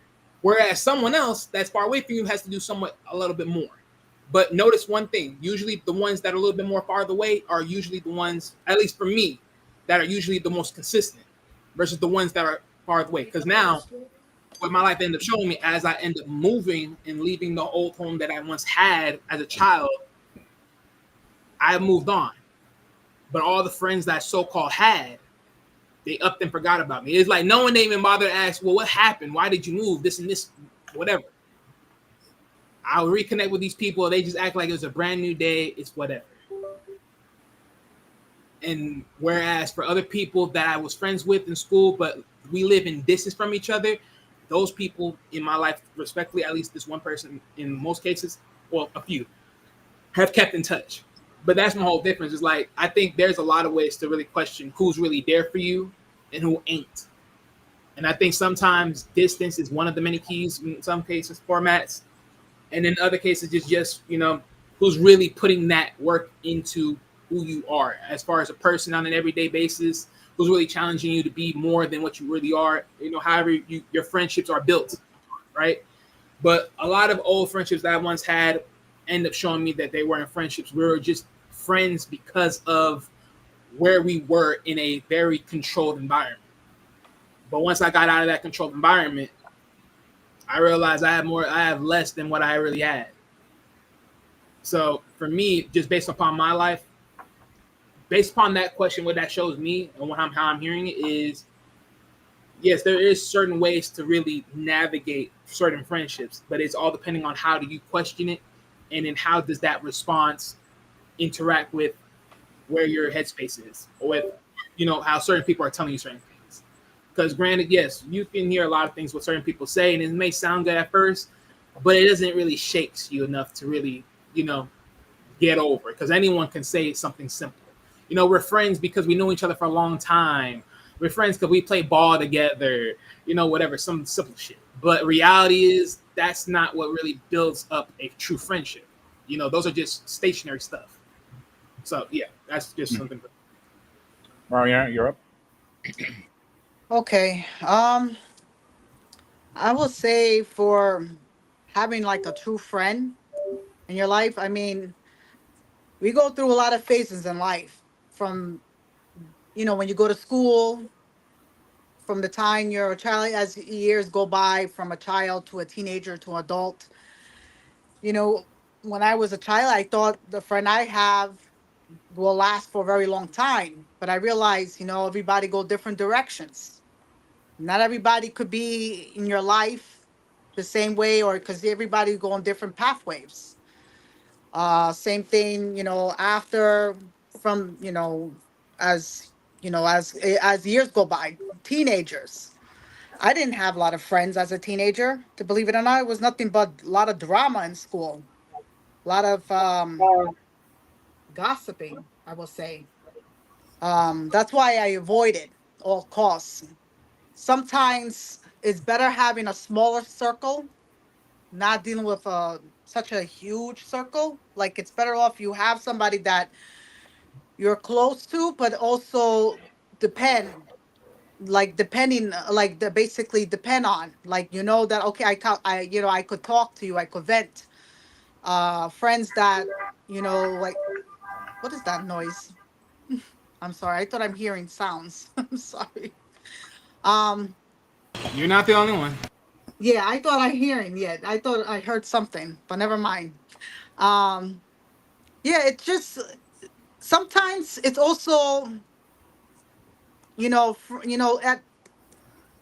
at a certain point in your life you realize, okay, I will consider, okay, friend, like friends is like a branch of a tree. The strongest friendship is the one in the bottom, the roots of the tree, the ones that could last for a long time. And then you have like the branches that is either gonna stay or it's gonna fall off. And then you have the other part is I hate to use this analogy because that's in life, you know. And then you have, because I would say the roots, like it's the foundation, is the strongest one that grow with, that okay, this, I know you like a book, I know, like I know how you are, like that's a friend because it could see you like through thin glass, I will say. Friends are, you need a friend, like a friend is, as I say, I don't have a lot of friends, but I have a very small group, small circle, and it's better that way because that's how I am. Like, everybody's different, but this is how, but I would say a friend is, it's somebody that is your confidant. It's somebody that you look up to, you always ask for advice, somebody never puts you down. That's a friend. That's, to me, that's a definition. This is my opinion. Somebody that always, that looks out for you, somebody that always never doubts you, that somebody that lifts you. That to me is a friend. You don't want to have friends because as years go by, from the time you're a child to, it doesn't last. And then when you get to teenagers to adult in your 20s, and you realize, okay, I need to focus on my career, focus on my well-being. You can't be having friends because everybody has different aspirations, because everybody have different, passion, what they want to do. Okay, I want to be in medical school. I want to be in, in engineering, whatever the case is, because not everybody has that same passion. Everybody do different directions. That's why you can't do the same thing. Like, okay, there's a thing called, like I see this in college, like, oh, we're gonna hang out, we're gonna get drunk, this stuff. Like, but you've been doing this like every weekend, yeah. But you realize those friends don't, those type of friends come and go when they just want to have fun. Okay, it's nothing wrong to have fun. Don't get me wrong, but you want to have somebody that really is serious in the long run. You want to make sure you focus what you need to do. You make sure you have a roof over your head. So, and it's also a friend that looking out for your best interests. So, I mean, this is the way I look at it. I mean, it's in harsh reality, but friends has to. They always a friend always have to say the truth if it hurts. That's a true friend. Never sugarcoat it. So that's that. Paul? Well, I'm still trying to figure out from the video where he said you'll find your why when you ask your friends a question. I don't see how those things are related. What does your why in life have to do with how your friends treat you? I'm still trying to put that together. Uh, haven't sorted that out yet. Okay, well, so based upon the well, let me see how I can help you out, Paul. Right. So Mhm. based upon the main idea of the video, right, was the main question of knowing your why, right? Or in this case, in the relating to friendships, why are we friends? Basically, understanding the relationship between you and I. Okay, but the general. Okay, so if you want to talk about in the context of why are we are friends, I get that. But I thought the purpose of the night was talking about just finding your why, your purpose in life. So when the guy said finding your why, it wasn't contextualized in terms of friendships. But I can go there though Yeah, yeah. with that. I think I that's just where did. he was going with it. I think Okay, exactly. so I didn't get that from to the video itself. He said find Yeah, your finding your why. He yeah, didn't yeah. say That's how he why are we started. are friends. Okay, Oh no, yeah, because the I'll question he answered was because okay. So the way he said it right is because like he said starting with um finding your why, right? Because then usually when you ask that question, that is just general, but I think it could be general in many things, like why you're doing this or that, or in this case to his question, why are we friends, right? mhm, Because yeah. there's always a question, and then there's always the back door of why we Yeah, of I this. get. Yeah, I get you now. I get you Yeah. now.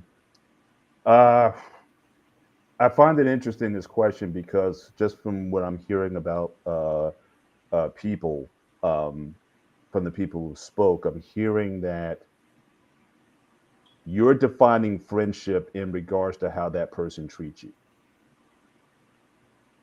and I'm asking the question: Is that in and of itself somewhat selfish in its intent? If you're saying that people you want to stay away from people who take from you or whatever, but you still want something from that person. Like with me, for example, I don't know if I've ever had a why someone's my friend per se, because I think it's about love. If you love someone, I think a lot of times, like I got friends who can do nothing for me. You know what I'm saying? But they don't take from me either. So if because a lot of people talk about, and again, I've even said, even with my daughters and everything else, I've said that yeah, there's a lot of people who are literally taking advantage of you, like draining your energy. And I know it is because there's the state that she's in or they're in when they come to me crying about things with their expectations and people dog them or just use them or whatever. So I tell them that, yeah, you need to stay away from people who are going to be taking from you like that. But at the same time, I have to still question, well, why do you have these expectations of these people? So I think that, looking at friendship in general, why are people in my friend circle is because I care about them. Whether you're a Harvard educated or you didn't go to college at all. it doesn't factor into whether or not I can care about an individual. Some people you just like, or you just like having them around. And maybe it is because they make you feel good. Or maybe it's because they tell funny jokes or whatever that is. I got friends who got a lot of money and I got friends who have no money at all. But even then I have to be careful what I'm saying because none of those things, like I said, are criteria for how to define friendship. And as I've said on earlier shows, if you want to talk about quote unquote true friends, you're not going to have many of them. Sometimes friend is going to be a singular person. Everybody else is an associate. Everybody else is a buddy. It was talked about earlier that, yeah, people get together because of sports. You know, you grew up on playing a sports team together. You were in the neighborhood. As you said, Wally, you're in a closed, controlled environment. And you were just there and you were doing things together. But when those things end, the friendships end, or people kind of go their separate ways. So again, I think you have buddies who where the events is what holds you together. But I think true friendships really start to you look at the person. How do I feel and care about this individual? Regardless of their socioeconomic or status in life or their race or sex or whatever it is. And So I how know that, magic? and I know that a lot of times because the people who I would probably call true friends, I think it was might have said earlier, I probably might not talk to this person for a year, sometimes 2 years. But when we get on the phone, it's like we picked up where we left off. It doesn't, we don't have to, the relationship doesn't um, need a lot of time spent together. But we always tend to hit each other up at a certain time. I may ping them or text them or something like that at a certain time. Man, I was just, man, timely in terms of when you hit me with this or whatever. And we just connect and boom, it's like we never left. So friendship isn't about time spent together. It's at the end of the day, it's about people who you care about. That are you willing to sacrifice your time, sometimes your talent, and sometimes your treasure if you have it, because again, I recognize that people have other responsibilities. No, if my best friend in life said I need $10,000, I'm gonna tell you I don't have it because I don't, and I'm not gonna put it in front of those things that are priorities to me. And a true friend would know that.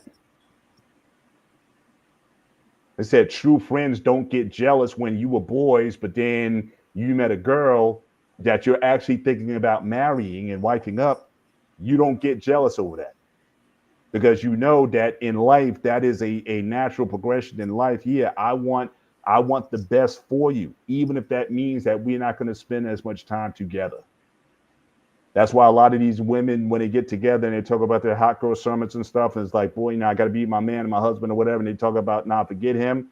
Those aren't your friends. Because again, a true friend is concerned about your well being, even if it means the sacrifice of their own. So if Pete got steady with a girl and he couldn't do the show anymore, or we couldn't talk or whatever, I'm like, go handle your business. I got you. If you need me, you need to talk to me or whatever, you know where to find me. But I'm not going to stop Peter from going out and getting, or Wally from going out and getting what they need to get. Because I understand that they got to get into their life work and purpose. And if I can't be a part of that on a regular basis, I'm good with that. And if I hear from you once a year, I'm good with that. So again, I think that how we define friendship, I think, has to change a little bit in terms of what a person could do for you. Sometimes, like I said, sometimes a person can't do anything for me at all. I couldn't ask these folks for $1, and quite frankly, I don't want $1 from them. But I am concerned about. I am going to reach up and say, "How you doing?" I'm gonna check in on you. I'm gonna make sure that you're good, and I'm good with that. So I may think about friendship a little bit differently, but it's not just about what you can do for me. And I think a lot of people, when they talk about who's a real friend in life, it's always from that perspective.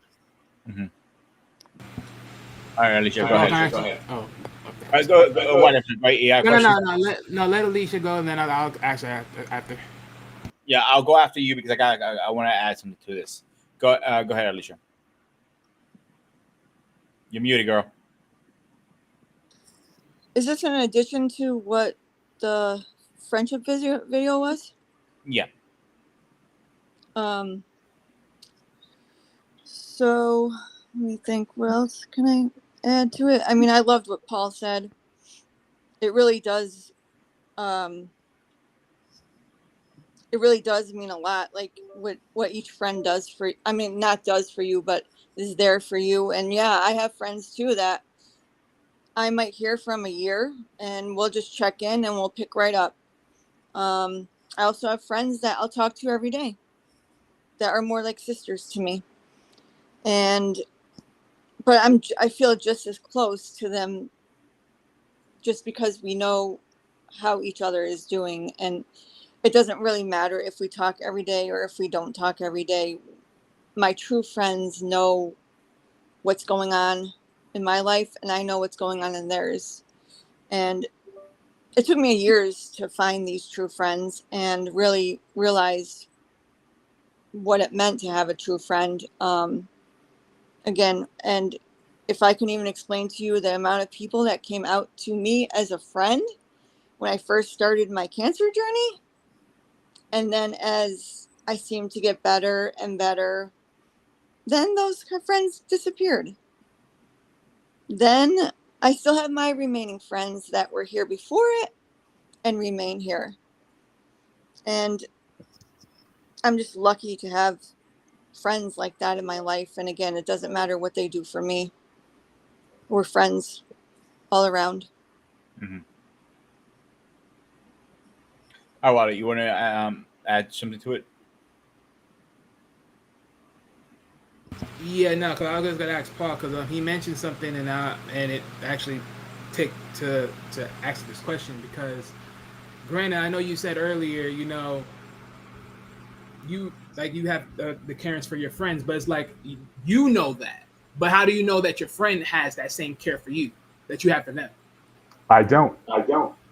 Right. But again, I don't base my friend. So talk about my friendship. I don't necessarily base it on that. It's kind of weird that way. But it's almost like if like the scripture, like the Bible talks about. Okay, what benefit is it if you only love those who love you? Like, how is that showing any virtue in that? Yeah, is as long as it's almost like a quid pro quo type of thing. You watch my back, I watch yours. Okay, that's fine, and you can roll with that. But what happens then when that can't happen anymore for whatever reason? Does that necessarily mean that your care or for that other person or your friendship towards that other person changes? All right. What do you Like mean I said, exactly? What example would you bring up for that? 'Cause- whether it be health wise, whether it be physical, whether it be that person, I could that person could be a go-to for me in a certain situation, but now he's in a certain state in life. Maybe he's injured, he's disabled, he's divorced, he's whatever. He's in a very different place than he was maybe a couple years ago. uh-huh. That doesn't affect my relationship nor my desire to be his friend in that Right. particular situation that he can't do Right. for me or we can't do what we used to do together. Like I said, our Right. relationship isn't based on that. If I care Right. about you, I care about you, Right. regardless of what you can contribute to that. And I got family members like that. I Right. got relatives, I got siblings who can't do anything for me. If I ask them, they are completely helpless. Doesn't mean Mm. I don't love them. Doesn't mean that if they need something for me, doesn't mean I won't be there for them because I love them. Right. So again, so to me, friendship is more about. It's almost like that Kennedy speech. Don't ask what your country can do for you. Ask what you can do for your country. Everyone wants friendship, but what kind of friend are you? And Right. are your friendships such where again, like I said, you may not get that hangout time or whatever, but can you be a friend? Right. Especially when a person can't do anything for. And I get it, there's a lot of satisfaction that comes in that. There's a lot of folks who, like I said, those pills I don't catch up to a year. There's like a whole avalanche of life events that happen in their life, good, bad, and different. And just me being able just to listen or take the time to let them vent and just have all that out. There's a great deal of satisfaction that comes from that. Not that I'm having pity on them necessarily, but it's just that me extending friendship, giving something Mhm. versus always taking something. Like I said, I don't let people drain me though. If somebody's like in a situation where it's like you become, you're becoming your own worst enemy in yourself, I'm not going to go where you are. If you get into drugs, right? I'm not going to go to the drug hangout with you or whatever. I may try to pull you out if I can, but I'm not going to engage myself because, again, I have accountability to those first to my wife and to my family. That is Mhm. my first priority. I am not going to put that at risk. And again, Right. and everybody knows that. So, like I said, the friend who says, "Man, I got myself into a pickle. I need $10,000." I'll be honest with you. I don't have it. Right. I'll So tell you no. what I can do. I'll tell you what I cannot do. Right. And I leave that. Like I don't lend money. Like, that's a thing I stopped a long time ago. I do not and I will not lend money. If you ask me to can I borrow $100, I'll say no. But I will say I have $20 that I can give you. And when I say give you, I mean it's given and like the string attached to the money is clipped. It's not even there. I don't even want to talk about it anymore. And it doesn't Right. affect our friendship. I'm not going to come to you 6 months later and be like, where my $20? Because Right. I I think, gave yeah, it. if you don't make that But explanatory, yeah. but if I lent it to you though, then Mhm. that comes with terms and be like, all right, where's my Right. money? And then that Right. affects the friendship. So I stopped doing that altogether. Mhm. So again, I don't base my friendships on, okay, well, you did me a favor, you did this and that or whatever. At the end of the day, there's people who I care about that I'm interested that I'm vested in. I'm interested in their families, in their children and their lives and whatnot that I keep tabs on, that again I pray for, and that I, when the time is right, that I will certainly invest that time into. But Mhm. outside of that, though, again, I'm not asking for that from particular individuals. If they feed into my life, great. I'm thankful for that. But Right. again, I just don't want my friendships to be tied to, well, what have you done for me lately? Which is No, yeah. oftentimes I do a lot with quote unquote friendships, and why friendships go bad. Again, things change. You start dating somebody who starts taking up more of your time, and now it's like you feeling jealous or envious because you're not hanging out as much. Hey, we used to hang out together. But again, if I'm your friend, I want you to get that part of your life taken care of. Now Mhm. it's up to me. What am I doing with my life and my time that's either similar to that or pursuing in a direction that I need to be going in? But if you were relying on that person to be your end all be all for your happiness and for your entertainment and all that kind of stuff, then yeah, I mean that could become dangerous. When that's taken away, what do you have? Mhm. But I never got jealous of a friend who went out and did what they were supposed to do. Guys got deployed, went overseas, did whatever, whatever they want. Hey, if you're pursuing your purpose, if you know your why, you're passionate about it, whatever, I'm not holding you back. Don't worry about me. I'll be praying for you and everything. And if and when we do hook up, then look, that'll be a blessing. Right. I'm not trying to friendships. I don't hang on to people like that. I just don't. All right. No, because the reason. So, all right. So pretty much to what you just said, right? So I can understand how you angle it because again, I can literally see this both ways by two different friends I have, right? But the reason why I asked you, like, okay, you haven't cared for them, and then I revertly say, well, do they have the same? And the thing is, I say this is because, okay, I can say the same example that you just said, right? Giving that, giving the same atmosphere. I can say gave this to the same friend. They didn't take that as friendship, or in some cases, sort of or not, give or take. And then from there, I just look at it and say, okay, well, there it is. Versus where another friend, based upon the same thing you're saying, we have that type of relationship. We may not call each other every single time, but every time we do talk, we always like it's like just like yesterday. If we hang out, we hang out. All this other stuff, same boat. So that's why I was saying, like, granted, yes, you may care for the other person, you truly do, and that's good at least from the standpoint of you, the person. But then that's what I'm saying on the flip side of where is for the other person. And granted, I don't want to make it seem like there's an exchange, but sadly enough, in some form or facets, there is some exchange. Mhm. Because again, it's like I know I'm putting it in, and I'm not putting it in for a reward. I'm putting it in because I truly care about you. But I think that's where, like certain people, I think in certain friendships that they have, there is a mix match there a little bit. So just based on what you said, then why is the strain? You just said I'm putting that work in because I genuinely care about you. And Right. if you put in that work, then if let's say if it's not reciprocated or whatever in the way that you may think it should be or whatever, why does that bother you? No, I'm not saying it does. What I'm saying You said is, well, you said strain. So I'm saying where's the strain if well, I didn't say you strain did it like, oh, like it's a strain on the relationship. I'm saying no. What I'm saying is that, well, if I said strain, let me apologize because I didn't mean in that text. But what I'm saying is, for me, I'm just saying like this, right? If I'm putting in enough care for somebody, but they're not, again, not receiving that same reciprocation, right? Regardless of how you wish to present the trade-off in that visual. All I'm saying is eventually, yes, because you can say that it can be sort of draining. Granted, I'm not saying that in this situation it was draining between this one person, this friend of mine. What I'm saying is I never wanted nothing from you, never once way, shape, or form. It's just like we're just, we're just who we are with each other. Like we're bros, we're buddies, we know each other for a long time. That is it. There was never nothing about your life I wanted from you. But I just find it interesting. Like I granted, there was things that we may want to do together and things of that nature, and it couldn't be done because of just the way about my life and who my parents were and how they were trying to raise me. That sort of strained out the relationship between us from his side of perspective, I would believe, right? Just thinking forward thinking, right?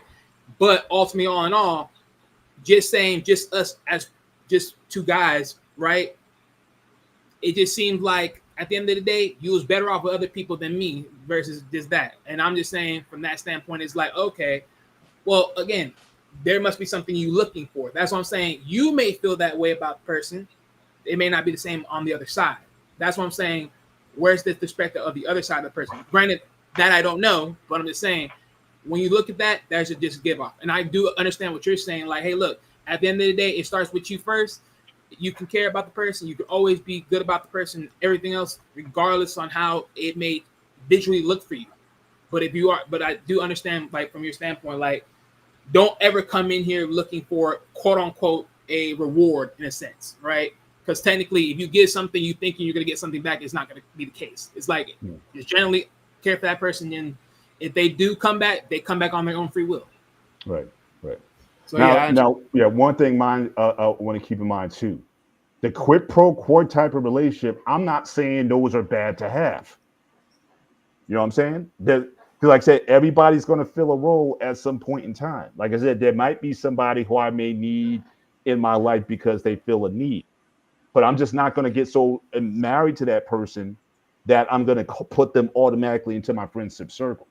There are levels to this sort of thing. So I'm saying you're going to have associates, you're going to have buddies, you're going to have court colleagues, and different people that you lean on, people that you rely on.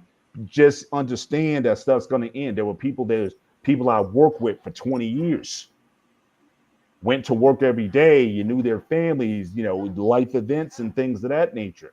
But again, when we left the job, we understood, hey, it's good every once in a blue moon, Christmas, whatever. We got a group chat. We'll dump in there. In fact, one of my former colleagues, her daughter just got married last month and whatnot. And everybody just kind of chimes in.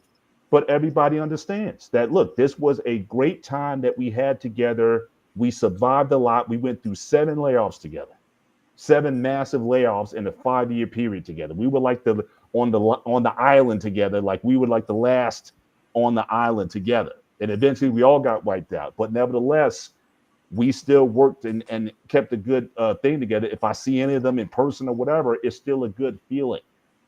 But again, it's not like I would call them my friend. I wouldn't put them in that friend category. but it's good to have those people in your life. I think the problem is when you over invest and say I got all these people, I got all these friends in my life. When the reality is, like I said, true friendship circles are and should be very small. If you tell me you had 10 or 20 friends, I'd say you probably don't have any. Because again, certain people should know you like that. Your spouse should certainly know you like that. And maybe maybe a siblings that you're really tight with or whatever, and maybe a couple friends in that circle. But again, that should be very small who know you like that.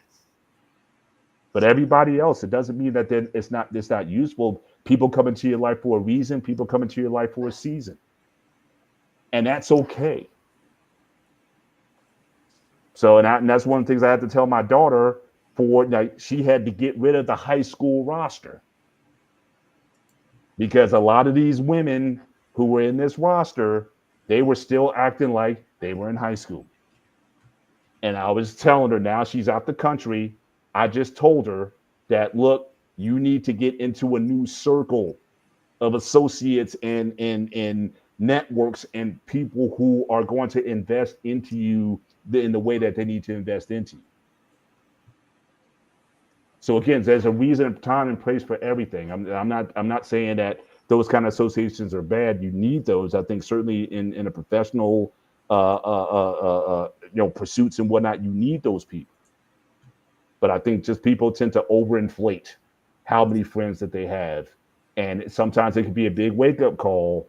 But understand the game, the world in which you're living in, and who's really in your corner, who's not. And that's really kind of how I like to frame it. I 100% agree with you, Paul, because some friends are not there. One thing I took back from what you guys were saying is the jealousy. I never really understood why friends can be jealous. When I see my friends doing well, that drives me to do better. When I see my friends, getting married, it drives me to do better. That's how I've always been. Like me and CQ was literally just having this conversation when I was up there on vacation with him. And his wife said, like, a lot of our friends get jealous for some reason because we're really what blah blah blah. And I looked at him like, I don't understand why. I'm like, I use his motivation. I'm like, I don't want the same things from him, but similar, yes, nothing wrong with that. I got some ideas from him, nothing wrong with that. But it's not jealousy. Stealing an idea is not a bad thing. It's motivation. He stole some ideas from me, show wise, and the other way around. You disagree, David?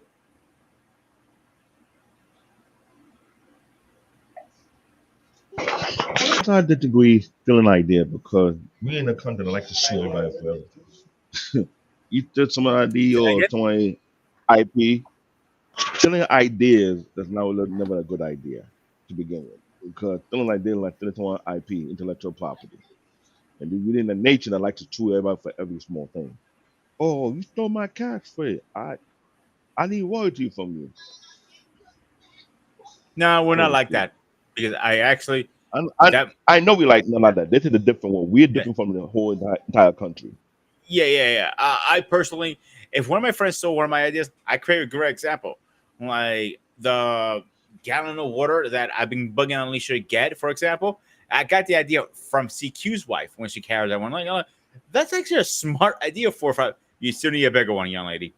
Um, and the, so that's what I got the idea from, to be honest. And like we were, I literally joking about it, but or years ago, like, yeah, you saw my fucking idea, but that's how we are. But anyway, let's start getting our final thoughts. David, you go first. Wally, Mariana, Mariana, Paul, then Alicia. Mhm. Final thought. This is a gallon. Under Armour. I know I'm not gonna get no promotions and other thing, but this topic is a very interesting topic. It's one of those topics that I try to avoid speaking about because it could take you to a bunch of rabbit holes, conflict of ideas, but it is it's been well done so far because I've been in a lot of conflict concerning purpose and passion. and it go either left or right. But today it was kind of like interesting. People had different angles of the conversation and what's getting into like that in that type of way, respectively speaking. Other than that, I hope anybody who watch this content, watch this particular show, take note of what we are speaking about, because we're not trying to back to the idea, but there's a particular journey one must take if one to achieve your purpose in life. And you gotta really take the time out and find out within yourself, do some soul searching, do some gathering, do some cross soul attempt, because if you don't do such a thing, then you're wasting your life for nothing. That's my final thoughts.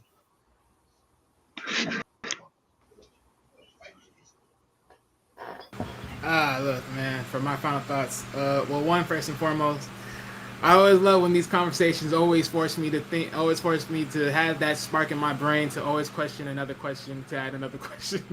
Because Lord knows, like every single time I have to hear it, it's always a very interesting, dialogue that I get to hear, that I always love to hear at the end of the day. But one thing's for sure is, in the sense of just purpose, neither for yourself, neither in other people's, based upon friendships or however they may be, you know, there is power in that. And you got to define it. Now, granted, it may not be idolized within biblical beliefs or any beliefs of that for you, however it may be. So, in general, you may ask yourself, well, how is someone finds their purpose just on a basic everyday norm? Well, I say it like this: if there's nothing I haven't known in this life, is this. If we're just looking at it for the general, every person that had purpose chose to be a winner. And regardless, neither good or bad, they always chose to be a winner. And something in life, you always want to win somewhere. You don't want to just sit there and just do nothing. So be able to find that purpose of where you win, regardless what it is. Regardless if someone did it, however it is, your story is different than everybody else. But one thing also I would love to sit here and say on friendship, just because it was brought up, I guess you know how they say even Jesus had like 12 disciples, but even then he had to walk away and he was all alone at the end of the day. So even then, that goes back to what Paul said about just being singular within self. So because you don't know how much you really have overall. But yeah, so just be mindful of people that you deal with and how are you choosing to deal with them? How are you choosing to have these people in your lives? Are you having these people in your lives just on good faith, or are you having these people alive for a certain reason? When you understand that, hey, move accordingly. With that said, see you guys Wednesday on Anime Unlocked. Good night. Okay, final thoughts with this topic. I will say it's more like, I mean, we're still trying to figure it out, no matter what it is, um, with purpose. But it's we all have a purpose. We're there. We always, we have a purpose. It's more like we're on a mission. Um, so I will say that we had to basically we all, it just, I'm sorry because I feel like I'm a little bit out of it because of the medication. I'm sorry. Um, it's more like to have like what you're compassionate about, and do what you can, but always you have to see who is important, who is not important in your life, and the ones who are important you have to care for no matter what. That's the purpose. And it's either friend, family, whatever the case is, always be there. And also, if they need to vent, let them vent. If they need something that they can't able to get, do what you can, because no matter what, that's, I would say, that's the purpose that everybody has for. It just it's it's not, I mean, sometimes you have to go through stuff, and I know that sometimes purpose also has struggles, but you also have to, um and it's just help. And also sometimes you also have to take care of yourself too, first, before anything, before helping others. um Other than that, um that's all I could say. So Well, again, I'm not going to go biblical tonight, or when it when it comes to that kind of thing. But I think ultimately, I think your purpose in life has a lot to do with position, where you're positioned in life, your gifts, your aptitudes, and what other people oftentimes say about you, or in things that you are good at. I ultimately also think that purpose has to do with people. Whatever it is that you do, what impact is that going to have in a positive way towards those around you, your immediate circle, your friends and your family, and then the larger community that is around you? What can you offer back to the world? If you say life is a gift, then what are you then going to give back to life? And I think for those who operate in that mindset, I think truly, are operating in their purpose. It doesn't mean that they're always going to be happy about it, or that every day is going to be enjoyable. There's a lot of things about your purpose in life that you just think are terrible, and that the consequences that you bear for it, sometimes you will actually question it. And I think also another thing, if it is indeed a true purpose, I think you will question at certain times of your life, am I doing the right thing, or should I keep doing this, what I'm doing? And then you'll know it's your purpose because there'll be something at some point in some time, either it be like I said, an event, or a person may come into your life to remind you of what it is that you're doing. So again, and it is that well doing. I will quote this from scripture. It will says again, never get weary in well doing. Just because you're doing a good thing. Again, we talked about Superman last night in the meeting, and then also in on the show on Saturday. We can see certainly in current versions of Superman, he gets weary in well doing, but he keeps going because that is his purpose. So he's not in necessarily seeking happiness or pleasure, but the pursuit of his purpose, understanding why is he here and what he's here to do, using the gifts and abilities that he has. In a fictional sense, he is the personification, he's the exemplar of that. Everybody here also has something that they can be contributing to the world. You need to find out what that is. And sometimes it may be things that you may take for granted. Like my wife, for a long time, used to talk about she didn't understand what her purpose was. But the thing I'm always reminding her of, if anybody who talks to my wife or is able to get to a point where you can talk to my wife on a regular basis, she is an excellent listener. And for in a world where everybody is simply looking to be heard, oh, she's perfect at that. So again, a lot of times she'll be on the phone with people I haven't talked to in a couple years, and they'll be talking for 3 or 4 hours. And my wife gives them a very safe and comfortable environment from which to express and share themselves and let go of a lot of stuff that is on their mind. That is very rare, especially in this world where everybody's looking out for themselves. So, whatever your purpose is, don't compare your purpose to what someone else's purpose is. Sometimes it is being able to be quiet and to listen, and not listen to respond, but just listen to listen. That is becoming more valuable in this world, and to people to have that sort of empathy for others.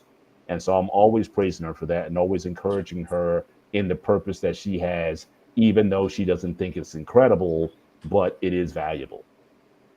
And so I always encourage people to look at it from those terms. So good show tonight.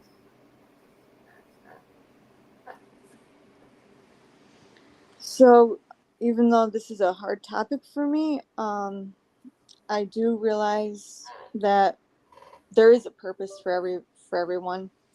Even if you're in the middle of a storm, a trial, anything struggling within life, you need to really find your purpose, because we what gets you out of bed every day, and that's something that I always look at. Like, And for me, I do realize do have something that gets me out of bed every day, and I do look as my purpose, and that's my son. And again, without that, I do have many other things that I do have in my life, but finding anything in life that you may see as something that's you're grateful for, that you're blessed for, anything at all. Just finding that little thing to get you up and moving, no matter what. It's it's so important to find that, because I know how hard it can be when you are struggling in life and you are looking for that thing that can get you passionate and moving again. So I just hope that after hearing what everybody said tonight, anybody else going through anything, that you just take into account the importance of why you're here, and no matter how hard it is, to find something that you are going to look forward to in life and to keep going no matter what.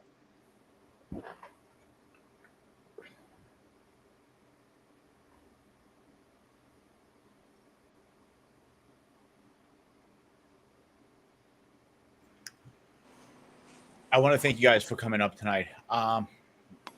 Your purpose is your journey.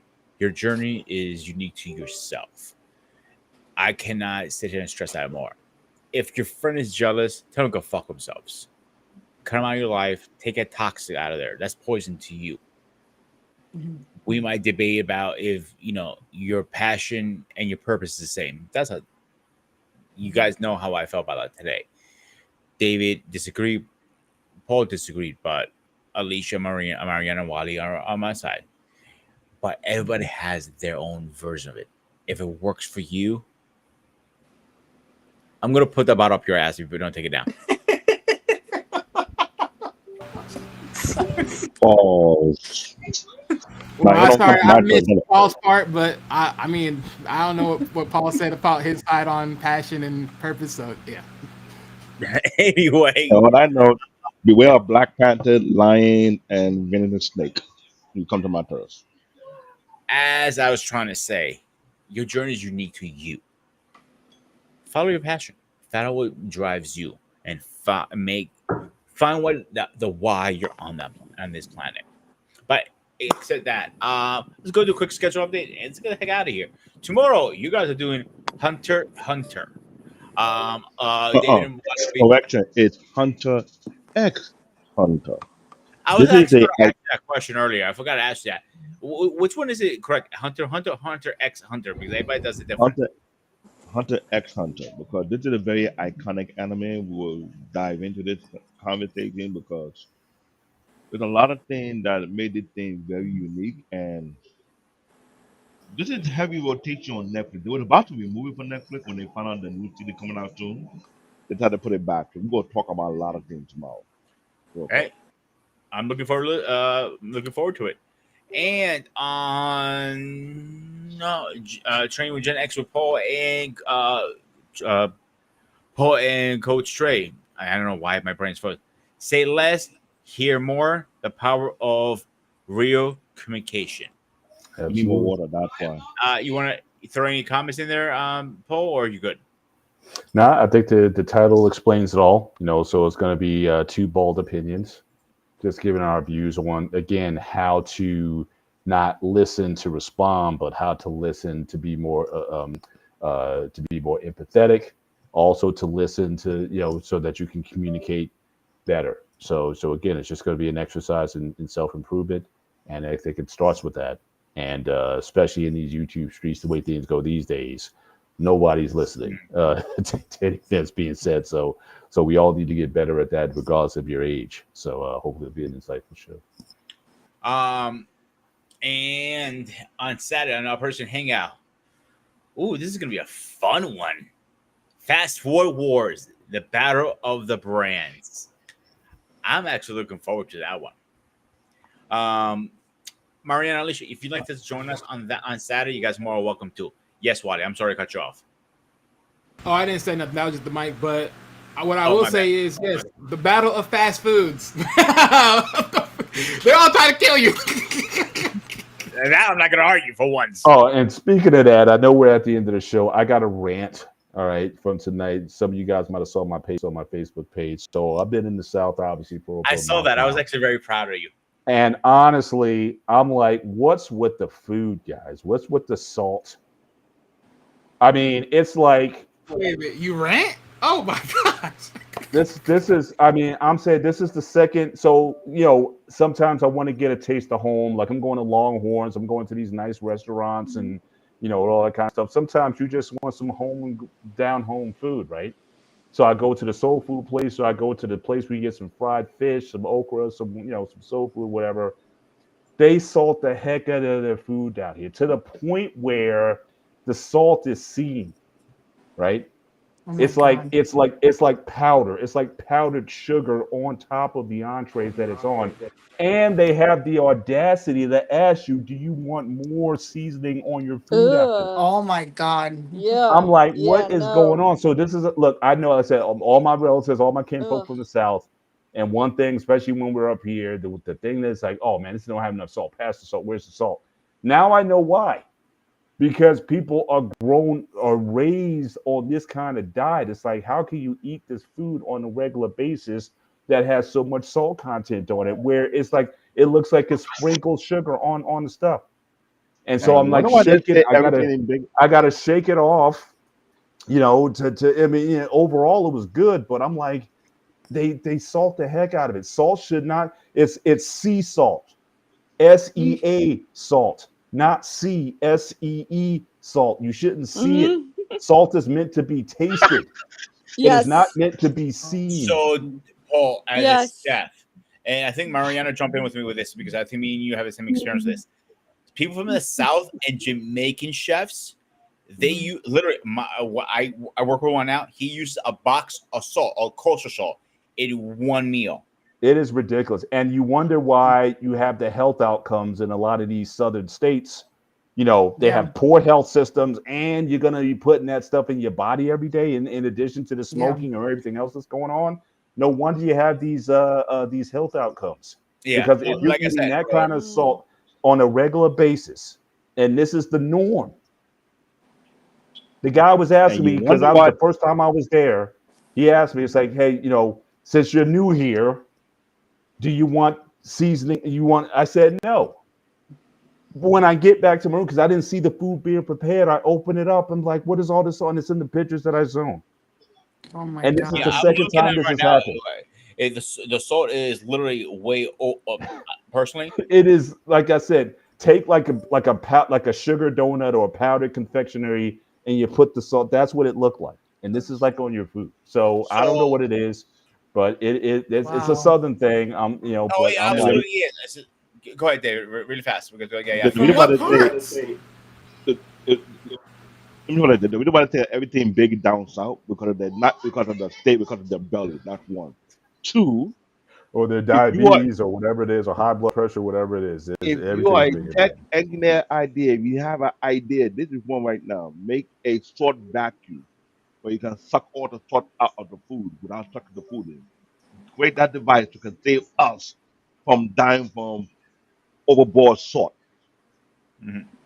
Yeah, some of these places, it's like you eat this for your last meal. You know what I mean? Like back in the day when you Oh, used to what go, I'm when you saying used to to go, you, when you used to go to the chair, they'd be like, "What your last meal is? This is that." But between this, the Waffle House, or again, I have to modify. I tried my best. I wanted to kind of blend in.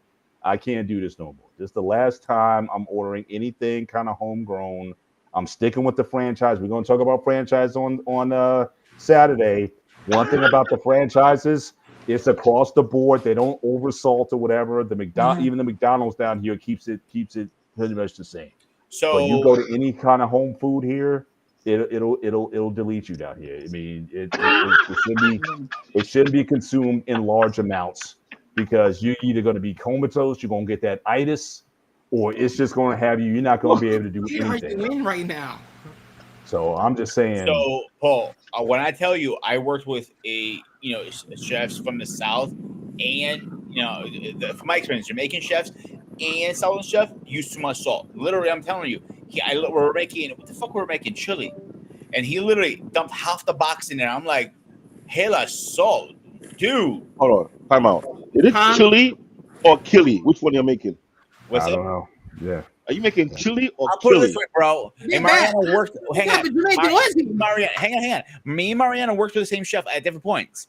You know what I'm talking about. I don't want to say names on the air. Yeah. But he has high blood pressure for a reason.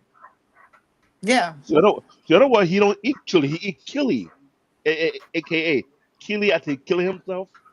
Maybe he doesn't Bro. have a taste palate. And then check it because obviously you eat the salty meal, it's going to make you thirsty. Yes. And what Yeah. what are you going to drink to wash that down with? You're going to Soda. get water? No, you're going to get sweet tea Mm. or that pink that red Kool-Aid stuff that's in the thing. So you get a salt overload that makes you thirsty. Then you're going to get a sugar overload on top of that. Yep. That's going to put you in more trouble. Mm. So I think And it's a game. I think it's rigged. I think and when it's it's and when you shake it it's together, systemic. put a juice in it, they blow up.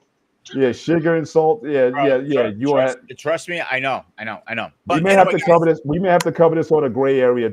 Maybe an upcoming gray area show. We may have to yeah, bring this up actually, again because so the fact that you mentioned those guys, I want to see how it's across the world. Do other ethnic groups traditionally use a ton of salt in their food? I'm Because sorry. I've gotten a lot of complaints from a lot of ethnic people talking about, but there's in Greek, there's in the no Greek flavor in culture, your food. There's no we flavor. barely I'm use like, what are you talking in about? the I'm gonna Greek ask one cuisine, more we time. barely use salt. What Jamaican person is this? Oh, I know a lot of Jamaican people do that. Mariana, am I wrong? No, you're not wrong. No, there was a reason why I asked because I've tasted Jamaican food. If you're telling me that has a lot of salt, that ain't a pure Jamaican. He don't come back from the Graham's roots. He don't come back from the Graham's roots. According to this dude, I'm willing to say it. He don't come from- back from the Graham's roots then. He's from that part of whatever. That's a whole different conversation. Anyway, so on Sunday on the Gray Area, we were talking how music changed over the years. Me and Paul have a conversation on that. Oh, shut up over there. Except that, guys. All right. Except that, David, final words. Final word. Today music sucks. Wally. Which music sucks? Wait. Based on who? That's a You different said show. today's music sucks. Based on who? I'm saying. Just no, go ahead. You really want to go there? I'm saying based on who. Like, are we talking about based on who? When you listen to the person, based on who? Sexy Which Red one? sucks. Gorilla sucks. Anyone Thank you got for okay. Sexy Thank Red you. Java- Thank you. But what I'm saying is you're focusing on the wrong side of music. That's what I'm like. No, because that's on the radio. I'm trying to shoot the radio right now. I'm trying to take a shotgun and say, Oh, target hey, practice. hey. I mean, at this point, I disconnect from the radio. At this point, make your own playlist. I kind of agree with Wally. If you were getting Like, radio, really, you you already know what it is. The radio ain't really producing real music. They're producing whatever you're selling them and what they can buy and pay. Zombie music. Well, What about guys, you? bring this energy. We don't want to use it up. Bring some of this energy to the gray area on Sunday night. Yeah, I'll see you guys on the Gray Area on that one. I'll pop up. I'll pop up on yeah. Sunday. Paul, any last final words? No, I'm good. Alicia? Drink your water. Especially after a southern meal. Drink water only. Only water. Yes. Mariana? No. Guys, this was the Spartan Arena on Spartan Studio. I am the Spartan. He is Black David, aka Baby Crew, Mr. Little Bear, Wally, Mr. President, Alicia, and Mariana. As always, stay fresh, stay safe, and I'll see you guys on the next one. It's Big Bear to you guys.